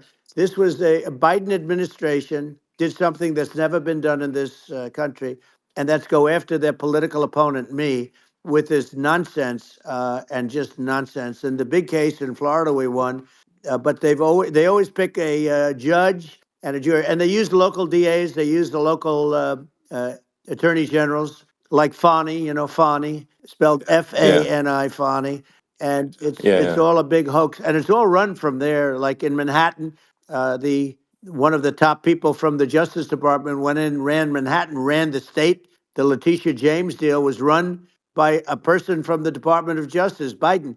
They've never done this before, sure, and they set up a very bad precedent. It's called lawfare, warfare. yeah, It's a terrible thing, and never happened in our country. It does happen in banana republics and third world countries, but it's never yeah, happened. And the incredible thing is, it actually drove my numbers up because people see, fortunately, I have a platform like you, or, in all fairness, like a conversation like this, where I can talk about it and people understand. I mean, you fight for election integrity and you end up getting indicted because you're fighting for election integrity. And when the day comes that you can't fight for election integrity, you don't have a country anymore. So what happens? What yeah, happens is they went after their political opponent, me. Now Biden's, close to vegetable stage, in my opinion. Okay, I looked at him today on the beach, and I said, why would anybody allow him? The guy could barely walk. Why would anybody allow him? Does yeah, he have a political advisor that thinks this looks good? He thinks this looks good because it looks so bad. and it's ridiculous. I mean, and he's been doing Right, that right. for a long time. You know, he can't lift the chair. The chair weighs about 3 ounces. It's meant for children and old people to lift, and he can't Yeah. lift So, it. The whole thing is well, crazy. he's clearly not, I mean, he's clearly like we just don't have a president right You now. don't That's have a just obviously the president, and case. she's going to be worse than him Um, because she is a San Francisco liberal who destroyed San Francisco, and then as attorney general, she destroyed California. You talk about location, and we're talking about the sun and the water and all. There's nothing better than California. She has destroyed that. She was the original DA. She was the original in San Francisco. She was the original attorney general in California. What she has done to California is, well, you know better than I do. You just left California for a lot of those reasons. And what she's done with crime, with cashless bail, where you kill somebody. I mean, we have states there you kill somebody and they let you out right away. I mean, you don't have to even put up, and then they never find the people unless they kill again, and then they let them out again. Our yeah. country is becoming a very dangerous place. And she is a radical left San Francisco liberal. And now she's trying to protect. Now she's looking like she wants to be more Trump than Trump, if that's possible. I don't think it's possible, but she wants to be more Trump than Well, Trump. yeah. I want a wall. I I want, think that's you know, she yeah, wants to release all the yeah. prisoners that are in detention, and some of these guys are really bad. Right. That just came Yeah, I out just saw today. that. She Yeah. doesn't want to build the wall, even though the walls work. Walls and wheels. You know, in your business, everything you do is obsolete. Almost, well, not the tunnels, but everything is obsolete. Even your rocket ships, they're like a month later, they're obsolete. You find a better way to. The only thing that's not obsolete is a wall and a wheel. And the wall, you know, I built hundreds of miles of wall, and that's why we had such good numbers. I was going to add Yeah. 200 miles. We bought it. We could have flipped it up in 3 weeks, and they sold it for 5 cents on the dollar. That meant I said, "Wow, that means that they actually do want to have open borders." She wants to have open borders, and now she's going like she's tough on the border. It's such a lie. Yeah, this is simply not Yeah, true. This is simply not no, and true. everybody Yeah, knows it's it's simply not not true. true. It's a disgrace that she can Yeah. say it. No, I mean, obviously, what's happening sort of overnight is they're rewriting history and making Kamala sound like a moderate when in fact she is far left, like far, far Worse left. than Bernie Um, Sanders. She is considered more yeah, liberal by far than Bernie Sanders. She's a radical left lunatic. And if she's going to be our president, very quickly, you're not going to have a country anymore. And she'll go back to all of yeah, the things that she believes in. She believes in defunding the police. She believes in no fracking, zero. You don't. Now all of a yeah, sudden yeah, she's yeah. saying, no, I will. I really want to see fracking. The day if they got in, the day she got in, she'll end fracking. And by the way, if people didn't think that, the lunatics that really believe in that, they won't vote for her. You know, like the Yeah. Palestinians and Israel. She is so anti-Israel, and she's bad for both. Biden actually did something that was impossible. Both sides hate him. You know, both sides. That was a hard Yeah. thing to do. Unification. Yeah, no, no. I mean, Netanyahu came to give a talk to a joint Senate and House sitting, and I was there, and Kamala stood him up. What does that say? I think Um, it's highly that's disrespectful. And I say, if you're a Jewish person or if you believe in Israel, if you're a person that, you know, is a very pro Israel, if you vote for her, it's worse than Biden. And Biden was bad. But if you vote for her, you ought to have your head examined. And you see tonight, I mean, as we're doing this, I'm seeing reports coming that they expect an attack tonight or tomorrow from hundreds and maybe thousands of rockets. You know, their Iron Dome, as they call it, as we all call it, but their shield that they build, that can be swamped. We'll use the term that's yeah, appropriate, swamped. But they yeah. swamp it by shooting enough missiles. You know this better than anybody. By shooting enough missiles, So, they can't defend themselves. You know, they just obliterate the whole yeah, place. And that's what some people think they're looking to do. And we have no leadership. There's no respect for the United States of America with these people. And I'm telling you, yeah, she'll be worse than him because she's a believer yeah. No, in I being think you're right. radical left, and he wasn't. I think you're right. I mean, you really, it's important for the public that may be listening to this to look at Kamala's track record, before the last like month, and say, is that a track record you agree with? And I think if you're an independent moderate, you definitely would not agree with it. because it is her behavior has been far left, and we're seeing just an overnight propaganda attempt to rewrite history and make it sound like Kamala is moderate when she in fact is not moderate. Well, So I her think running that mate approved, signed into legislation, tampons in boys' bathrooms. Okay, now yeah, that's yeah, all I that's have to weird. hear. Tampons in That's boys' weird. bathrooms, and that means she believes Yeah, in that too. I mean, yeah, that's she not picked this okay. guy because he was the closest to her. A lot of people thought she'd pick sort of the opposite, but she picked an anti-Israel radical left person. But she is far worse, they say, than Bernie Sanders.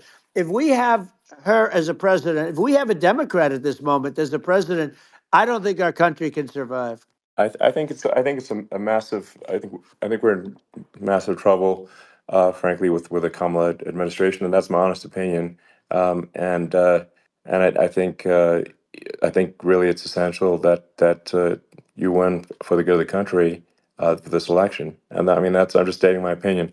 Um, Now you know you may have seen this, but I got a letter from the EU Commission, like saying, to not have disinformation on the during this discussion that we're having, and there's a lot of attempts to do censorship and to force censorship even on Americans from other countries, and what do you think about that? Well, I know the European Union very well. They take great advantage of the United States in trade, as you know. We, through a different forum, NATO, we protect them. And yet, if you build a car in the United States, you can't sell it in Europe. You just can't sell it. It's impossible. The same thing with our farmers. Our farmers find it very difficult to do business. You know, we have a deficit with them of $250 billion, which people don't know. It sounds so nice, the European Union, but let me tell you, they're not as tough as China, but they're bad. And I let them know it, and that's probably why they notified you. No, they don't treat our country well. We defend them, you know, with Ukraine. So we're in for 250 billion, and they're in for about 71 billion, and they have the same size. It's if you add up the European nations that in terms of an economy, it's about the same size. When you say as us, and they're in Yeah, and they're in much greater risk. They're right there. We have an ocean separating us from, in this case, the enemy would be Russia. Used to be for the yeah, Soviet Union, but let's assume they're close enough. And what happens is they're in for 70 something million. I think even less than that, billion, and we're in for about 250 billion, and it could be a lot higher than that. And I say, why aren't you going to equalize? Why aren't they paying what we're paying? And they're in much more, it's much more important for them because of the fact that, they're right near there. I mean, they're all sort of in that location. We're not. But yeah, they should, and I did it with NATO. There were only 7 countries that were paid up in NATO out of 28 at the time.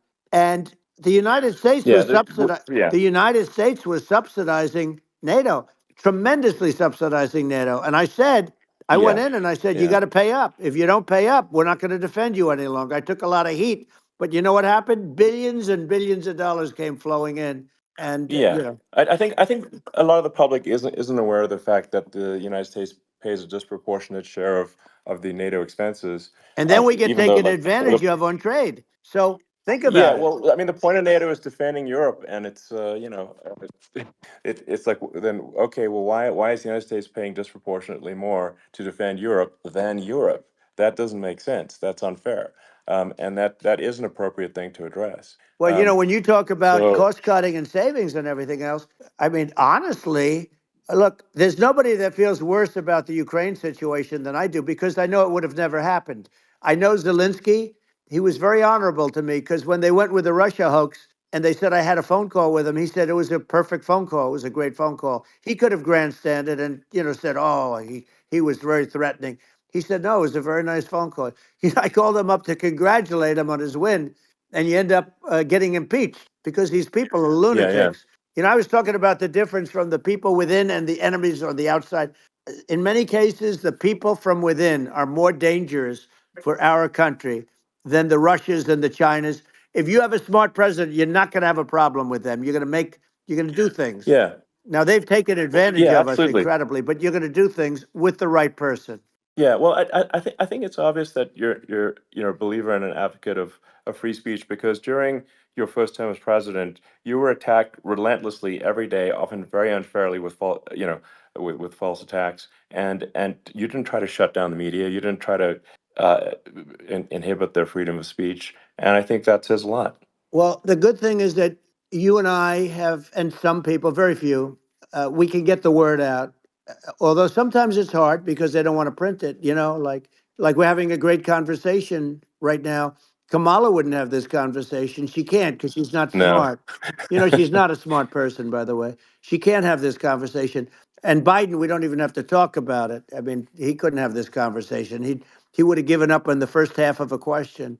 He would have walked out. He would have said, "Where am I? Where am I going?" So anyway, but Yeah, no, he wouldn't have this. that's true. Not a lot of people would have this conversation, but we cover a lot of territory.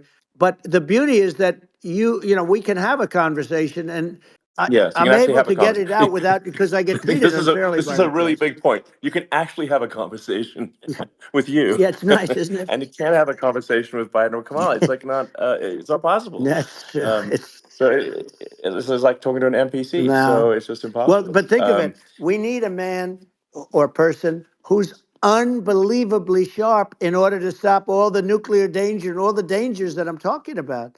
And I got along with all these. I got along with Kim Jong Un. We had dinner. We had everything, and he really liked me, and I got along with him really well. By the way, he's the absolute boss over there. A lot of people said, "Oh, do you think he really?" That's for Let me sure. tell you, I saw things that you don't want to know about. He is the boss. But we had a good relationship, and he doesn't like Biden. He considers him a stupid man. He said he's a stupid man. Well, at least he speaks his mind.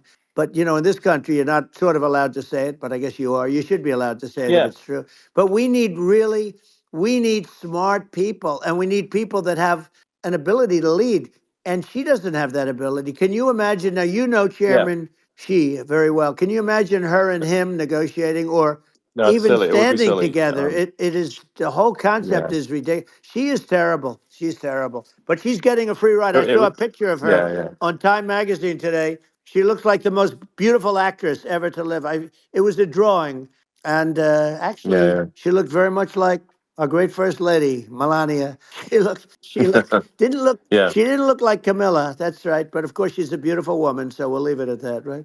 Yeah, well, maybe like I think part of what people in America want to, people in America want to feel excited and inspired about the future. They want to feel like the It's future is true. going to be better than the past, and that America is going to do things that are greater than we've done in the past, reach Right. new heights that make you proud to be an American and excited about the future. Um, They want the I American think dream this, back. They want the American dream back. More important than anything else. It's like you don't have that today because the people they've been just sucked. They see incompetent people running our. You know, the Biden thing is very interesting. People just found him to be incompetent. And when I debated him, I was like, "Is this for real?" It was yeah, it was just absurd. But I think there are like some grand projects that we could do. I mean, I think like we could build a base on the moon. We could send American astronauts to Mars. We right. could build high speed Yep. connections that are more advanced than anything else in the world between our cities, so people have fast transport. That it's possible to solve traffic with tunnels. That's right. We already made great progress in Vegas doing that, and and just do things that are exciting and inspiring and make the future feel like it's better than the past. Well, I saw what you Like, did in Vegas, and I'll tell you, it was amazing. I got to see. I took a big glimpse at it, and it's incredible. It's incredible, and you could do that all over. You could do that all over. It's deep. yeah, You don't even need much structure. Assuming you're in the right areas. no, it's It's straightforward. amazing. So like I think we could do some things that like China's got incredible high speed rail between its cities, but I think it's actually possible with tunnels if with deregulation with an ability to actually where it's like legal to actually do the tunnels. Then you could have high speed tunnels that are actually better than anything else in the world for high speed transport between Right. cities, and that would be something that Americans can say, "Wow, okay, we've got something that's cooler than anyone else in the Yeah. world." that's the kind of thing that makes you proud to be an and American. much safer than surface trains where there is a danger there, with people, with crazy Yeah, people. It's much safer, much better. And, it's sad because I've seen some of the greatest trains. I find it fascinating. And I've seen the systems and how they work, and the bullet trains, they call them, I guess. And yeah, they go unbelievably fast, unbelievably comfortable with no problems. And we don't have anything like that in this country, not even close. And yeah. it doesn't make sense that we don't. Doesn't make sense. Yeah, and I think also like there's I'm kind of hopping on the excess regulation, but I think something that that I think people can generally understand is that what happens with laws and regulations is that there's more and more of them every year, and unless there's a process to clean them up, eventually everything becomes You're right. illegal, and that actually it slows down the development of new technologies. I mean, if you take the sort of like I think there's room for some reform at the FDA Yeah. for Yeah. improving the speed with which we approve drugs that could help save lives and improve people's Yeah. lives. I worked very hard And on that. that, We got that down yeah, to the lowest number ever, and we got therapeutics approved in the FDA that people can't even believe the speed. But I took them on. I don't think they like me too much, but I got things approved in the FDA at numbers that they wouldn't believe. And it's a very bureaucratic group. Actually, it's a fine group of people in many cases. I got to know a lot of them, but I was pushing them really hard for Regeneron, for so many different things that were really pretty amazing. But the FDA takes too long. It's 12 years to get a product approved. I got it down to 4, and I yeah. got some things done very quickly. But it's really something that is going to have to be worked on because it takes too long. Just takes too long. Yeah, it just takes too long, and you end up in the same with the approval, but it's just it takes years instead of something that I think could potentially take Yeah, months, and that improves people's lives. And I yeah, think and but I just wanted to sort of hop on this point that like there has to be an active process for reducing rules and regulations because otherwise they just keep building up every year, and yep, you get like hardening of the arteries, and eventually everything's illegal or takes forever, and then we just ossify as a society. We can't make any yeah. progress, and that's it's a really big Well, deal. Elon, just So getting back to the FDA for 1 second, I got something done called Right to Try. This is where you can go in and if you're terminally ill, you can use a space age, medicine or whatever it may be. We have the best doctors, the best labs in the world. We really do. And but people would go to other countries because you couldn't use the product, even if they thought it worked, because it's going through the FDA. I got it approved yeah, where you can yeah, you basically you look, nobody wanted, the doctors didn't want it because of the liability, the country didn't want it, our country, because they didn't want to get sued. These are people terminally ill. The insurance companies didn't want it, and the pharmaceutical companies, nobody wanted it. I got everybody into a room, and we came up with an agreement that you won't get sued. And also, they didn't want it on their record. If somebody's terminally ill and they die after taking a drug, they didn't want that on their record. So we set a separate list. If somebody was, so it wouldn't count as a negative. yeah, Okay. And as you know, we got it yeah, done. We have saved Right to Try. They've been trying to get this done for 58 yeah. years. And it sounds simple, but it wasn't because of, I mean, the insurance companies, nobody wanted it, but we got it done. Sure. Somebody signs, you sign a document that you're not going to sue the insurance companies, the country, you're not going to sue anybody. And we got it done. And we're saving tens of thousands of lives. Right to Try. Hopefully, you never need it. But if you Yeah. do, you don't have to travel to Asia. People, Right. if they had money, they go to Yeah. Asia, they go Sure. to Europe. If they don't have money, they go home and die. That's what happened. They'd go home and Yeah. die. Well, I mean, and actually, to give Europe some props here, it's like if a drug is approved in Europe, which has a crazy amount of regulations, it should obviously be approved in the U.S. Yeah. I mean, they get more regulations than we do. So why would a drug be approved in Europe and not in the U.S.? That's crazy. Well, we did it. We did Um, something that really, they've been trying to do it for 50 years and they just couldn't get it done. And I got it done. And it's really something. But you're right. Some people go to Europe because a drug isn't approved here, but it's approved in Europe. And it's a drug that, generally speaking, would yeah, work. It's pretty crazy. You're absolutely. right. And I think so long as people are properly informed of the pros and cons and like these are the risks, these are the risk, and like you make your own decision. Yeah. That makes sense. Well, I think just, So in sort of closing up, and by the way, I'm looking at the numbers. You got a lot of people listening. I hope you don't get yeah. nervous because you got a lot of people listening to you right now, like 60 million or something. What is that number? It's crazy. It's amazing how you can see that right away. How many? What is the number? Wow. What is it? Well, Wow. I think in Wow, terms of people that's a that big, that's bigger than you said. You said 25 and you're much more than double that number, 25 million. I think you're going to be 60 or 70. And I guess over a period of time, hey, I congratulate you. Do I get paid for this or not?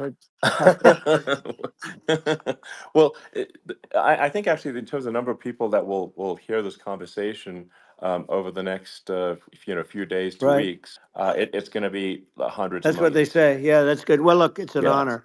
Yeah, I just asked this: are you better off now, or were you better off when I was president? Nobody's better off now. People, we put out polls on that, and nobody's better off now. Inflation has killed it, and they also feel very unsafe. You look at what's going on with a lot of different things. You look at the riots we had at the Yeah. colleges over. I mean, it's ridiculous, but Right. all of the riots, they just feel unsafe.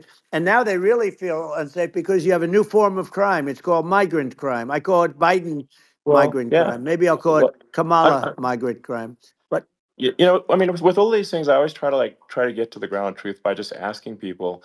And my mom lives in New York, and I was like, mom, do you know have you any of your friends been attacked or assaulted? And she said, yeah, three of her friends in three it's separate crazy. incidents were assaulted just in recent months, just walking around the streets of New York.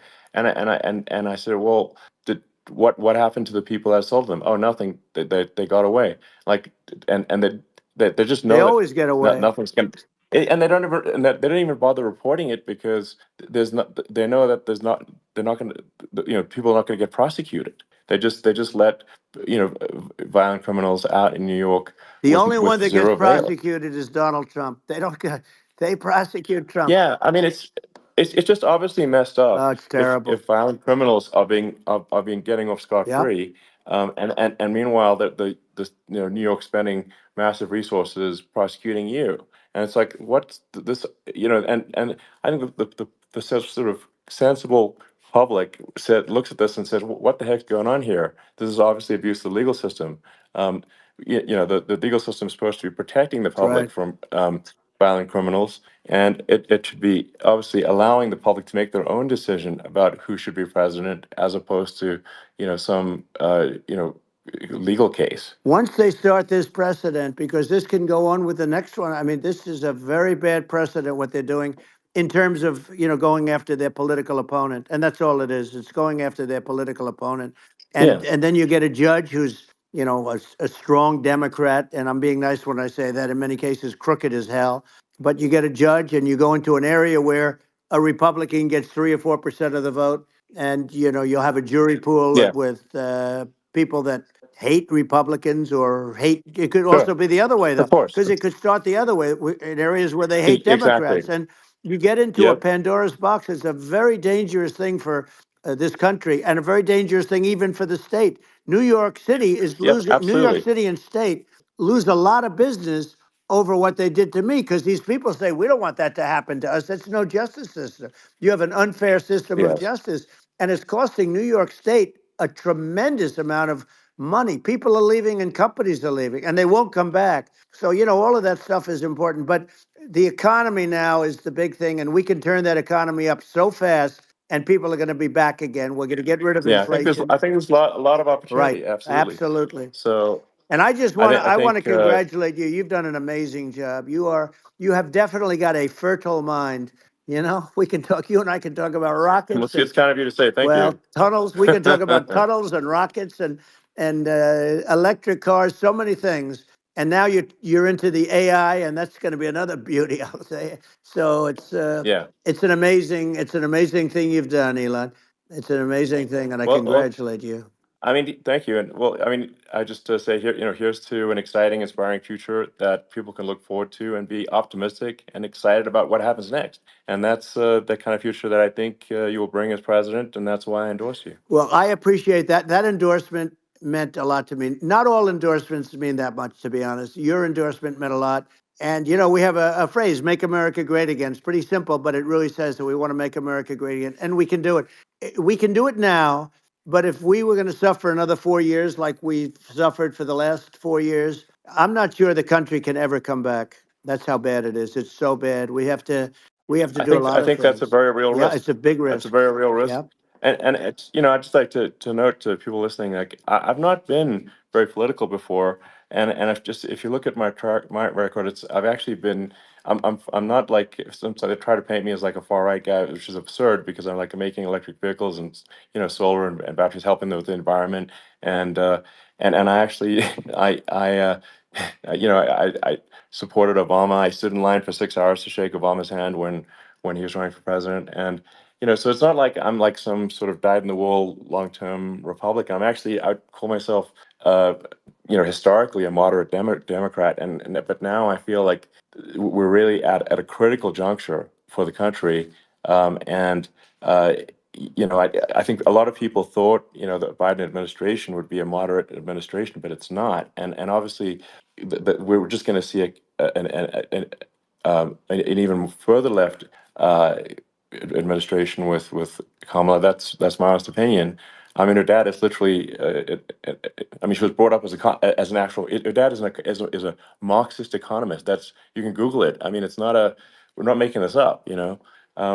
That's how she was brought up. So, and we want to have a future that is prosperous. And I think we're just at this critical juncture. And I think this is a case of the America is going to at a fork in the road, it's true. and I think it will take if the path to, like you are the path to prosperity, and I think Kamala is the opposite. Then that's my honest opinion. I'm gonna get attacked like crazy, and I've also experienced quite a bit of lawfare myself, and but I'm just trying to tell people my honest opinion, and I haven't been really active in politics before. And I'm just trying to point out that my track record historically has been moderate, if not moderate, slightly left. So this is to people out there who are in the moderate camp to say, I think you should support Donald Trump for president. I think it's actually a very important junction in the road, and we're in deep trouble if it goes the other way. Well, I want to thank you, and I actually always did think of you as somewhat left. I must say that. So it's Yeah. even more of an Well, honor to have yeah. your endorsement. I know how strong you feel about it. But when you think of her, San Francisco, 15 years ago, I had a great friend, Bob Tish. He said it's the greatest city in America, and now it's not. It's almost not livable there. And California likewise. And she was involved in the destruction of San Francisco and the destruction of California, and she will be involved in the destruction of our country if people are so unwise as to elect her. And I hope that doesn't happen. And I hope the elections are going to be run honestly. And we're going to turn this country around. We're going to do things and we can do it fairly quickly. And we have to get rid of the criminals that have been, given to us by other countries as they laugh. They laugh at Yeah. us. They think we're stupid to accept these people. These are radical, stone cold killers in many cases and terrorists. And they're in our country by the hundreds of thousands. Yeah. And we have to take Yeah. them out. Yeah, I mean, if I could summarize it, perhaps, I think these are issues that I think most people in America would agree with, which is that we want safe and clean cities, we want secure borders, we want sensible government spending, we want to restore both the perception and reality of respect in the judicial system, just stop the lawfare, and I think that's like, and how are those even right wing positions? I think those are that's just common sense, and that's I mean, would you agree with that? 100%. I don't understand, the whole, they call it progressive. They don't like the word liberal anymore, but call it liberal or progressive. I don't understand how somebody could say that it's okay for them to empty prisons into our country. And again, I told you their Yeah, crime rates definitely all not over the world okay. are going way down, which makes sense. In fact, the next time what we'll do is if something happens with this election, which would be a horror show, we'll meet the next time in Venezuela because it'll be a far safer place to meet than our country. Okay, so we'll go. You and I will go, and we'll have a meeting and dinner in Venezuela because that's what's happening. Their crime rates coming down, and our crime rates going through the roof. And it's so simple. And you haven't seen anything yet. because these people have come into our country and they're just getting acclimated, and they don't know about being politically correct law enforcement or lack of law enforcement. And our police, I have to just end with this. We have great police, we have great law enforcement, but they're not allowed to do their job. They have to be able to do their Yeah. job without being destroyed. Well, absolutely, and it's obviously demoralizing if you're a police officer risking your life to to arrest violent criminals who could kill you and do kill you sometimes, and then you arrest the violent criminal, and then the DA doesn't prosecute, and that's let the guy out. Right. Well, then, like, why should a police officer risk their life to arrest a violent felon Well, even if worse, if Elon, nothing's going to happen? even worse, they prosecute the police officer. They go after it and they prosecute the police officer, and they take away his pension, they take away his Yeah. job, he loses his family, he loses his house. Well, I thought it was very telling, like incredibly telling, that when there was that case where sort of a gang of thugs beat up police officers. I think it was in Times Yep. Square in New York, and and then nothing happened to those guys. They were let out, zero bail, and I think a bunch of them were given free tickets to California. Well, what is I mean, that is a gross indignity against the United States, and that's how, I mean, this is insane. Like, have we lost all pride? What that how can such a thing be allowed to occur? I've never seen anything. You know? We see where they get shot. It's a very dangerous profession, but it's something they're very proud of, and they want to be able to do their job. But I've seen them get shot. I've seen a lot of things, but I've never seen where these guys are standing in the middle of a big street, everybody watching them, and they're literally boxing, like punching, stand up fighting a police officer. There were two of them, and you had Yeah, about six yeah, of yeah. these guys, and they're punching the hell out of them. And in their own country, they would be dead if they did that. They'd be shot. They Yes. would be shot instantly. And they come from these countries, and it's taking them a while to realize that we don't do that in this country. But in their own Yeah, country, if they stood on a street and had a fight with a police officer, they would be shot. There's no political correctness. And yeah. It's it's just such a sad thing to see. And that's the reason you we have yeah crime, by the way, yeah because we don't do anything about yeah it. yeah. We just cannot have a situation where our police officers are beaten up on camera by a gang of illegal immigrants, and then nothing happens to the guys that beat up the cops. I mean, and they're let out. This is Well, we're going to unacceptable. change it, Um, and we're going to get them out of the country. When I first got involved, they said you couldn't get them back to these countries. You couldn't take them back. In the case of Guatemala, Honduras, El Salvador, some others, you couldn't get them back. And I said, really? Oh, you can't get them back because under Obama, he couldn't get them back. They'd fly them in, and they'd put planes on the runways in these countries, so you couldn't land the plane. They'd bring them back.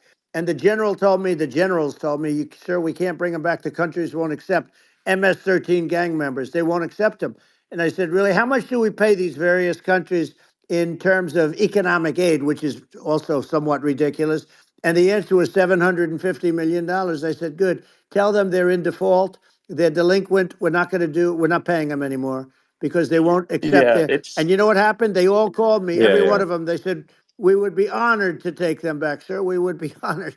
It was so easy. But it's one of those things. And we got them back. We took in so many. The MS-13 is probably yeah, the worst gangs in the world. They're the most vicious, violent. We took them out of here by the thousands and got them out of here. And their countries took them back. And because I said, you're not getting any more economic aid. And once I said that, they were nice. They wouldn't take them back for yeah, Obama. They yeah. wouldn't take them back for anybody. And now we have a problem because we have this guy, and they don't take him back anymore with Biden because they don't respect him. Yeah, yeah. It's just gotta be done. We just can't have whether they're citizens or not citizens. We can't have, because they won't prosecute citizens either. Not just illegals. So that if it's you can't have violent repeat violent offenders that are not that don't get That's incarcerated, right. because they will obviously, by definition, continue to hurt people. And I think where part of this comes from is that there's and I do sort of consider myself liberal in some ways. I mean, it's just that you want to have empathy for Right. people. Obviously, you want to have empathy for people. I totally agree with that. You want to have empathy, but you also have to have empathy for the victims of the criminals. And if you just have empathy for the criminals, it's actually shallow empathy. It's not real. You're not thinking. You have one layer deep empathy. You got to say like, what if you don't incarcerate this person? Who are they going to uh, hurt? Who are they might kill someone, they might rape someone. If you don't incarcerate them, you have to have empathy for the victims. And there's a lack of empathy for the victims of the criminals and too much empathy for the criminals. It doesn't make sense. That's why you want to have deep empathy for society as a whole, not shallow empathy for That's right. criminals. And we have to give our police officers the dignity and the respect that they deserve. And we have to let them do their job. They can do a great job, but we have to let them do their job. And if we don't do that, it's going to all disappear. There's never been a society like this where you're allowed to do anything you want and nothing happens. And I'm talking about violent crime. And it's going to get more violent because these are really, really violent people, and we're going to get them out of our country, and we're going to get them back to where, because they were sent here by the presidents and by the various people that run those countries, and I know every one of those guys, and they're smart people, and they're streetwise people, and they really think that the USA is stupid. They think we're run by stupid people, and they happen to be right. But when I was there, we had no problem. We got them out. We took out thousands of MS-13 gang members. We brought them back. And now, again, it's the same old story. We don't do it. And they actually gave them a big increase in aid. They raised it up to billions of dollars, and they get nothing for it. So it's.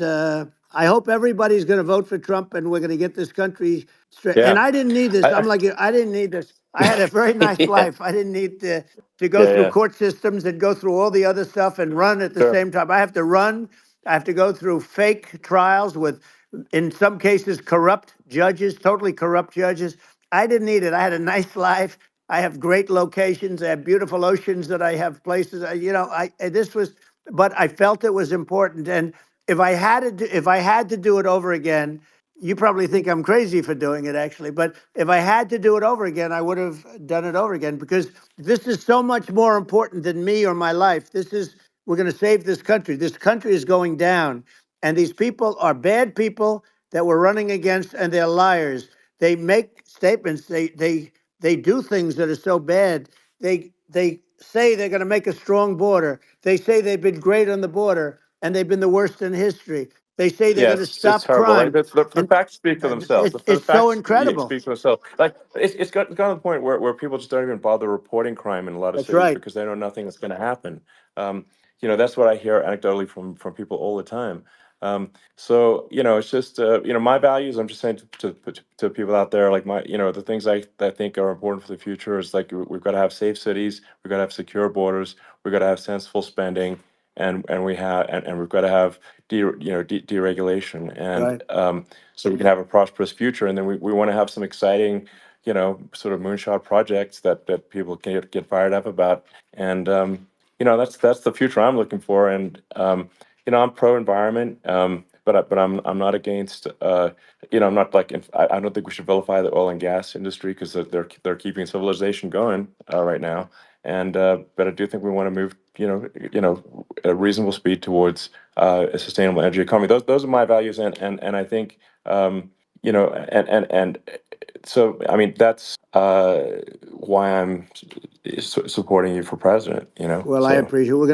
We're going to give incentive to companies to come into our country, not to leave our country. We're going to be giving tremendous incentives. We want companies to build here, not to build in other locations. And we want to create jobs.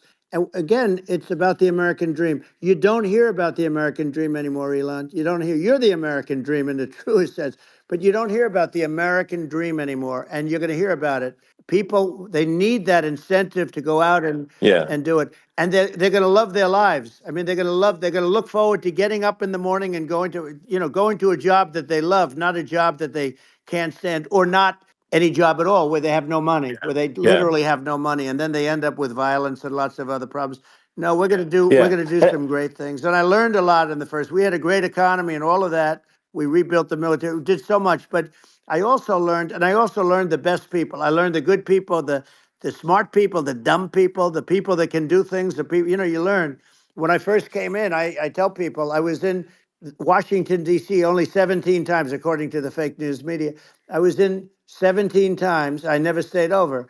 And you don't know people. You rely on other people to give you names, and then you realize the people you relied on weren't so good. Now we had great people, but we also had some where I wouldn't have, used them had I known. Now I Yeah. know everybody, and I think we're going to really turn things around fast. We have no choice, otherwise we're not going to have a country. And I really appreciate this. Has been, to me, it's been a lot of fun being with you. You're an amazing guy. You've done an incredible job and a great inspiration to people. A great inspiration, and I hope you keep going and just continue to do well. And we're going to have a big election coming up, and I think November 5th will be the most important day in the history of our country. I think that election will be the most important election, and I think it'll end up being maybe the most important day in the history of our country, because if Yeah. we don't win, I just feel so sorry for everybody. No, I think we're at a fork in the road of destiny of civilization, and I think we need to take the right path, and I think you're the right path. So I think Well, that's what it comes down to. thank you very much, Elon. It's a great honor, and we'll do it again sometime. And it's been really fun, and I hope you got a lot of viewers. I hear you got a lot, but I hope you Sure. got. Yeah. I know you got a lot of them. So I appreciate it. I'll see you soon. All right. Sounds good. Thank you. Thank you, Elon. Thank you very much. Bye.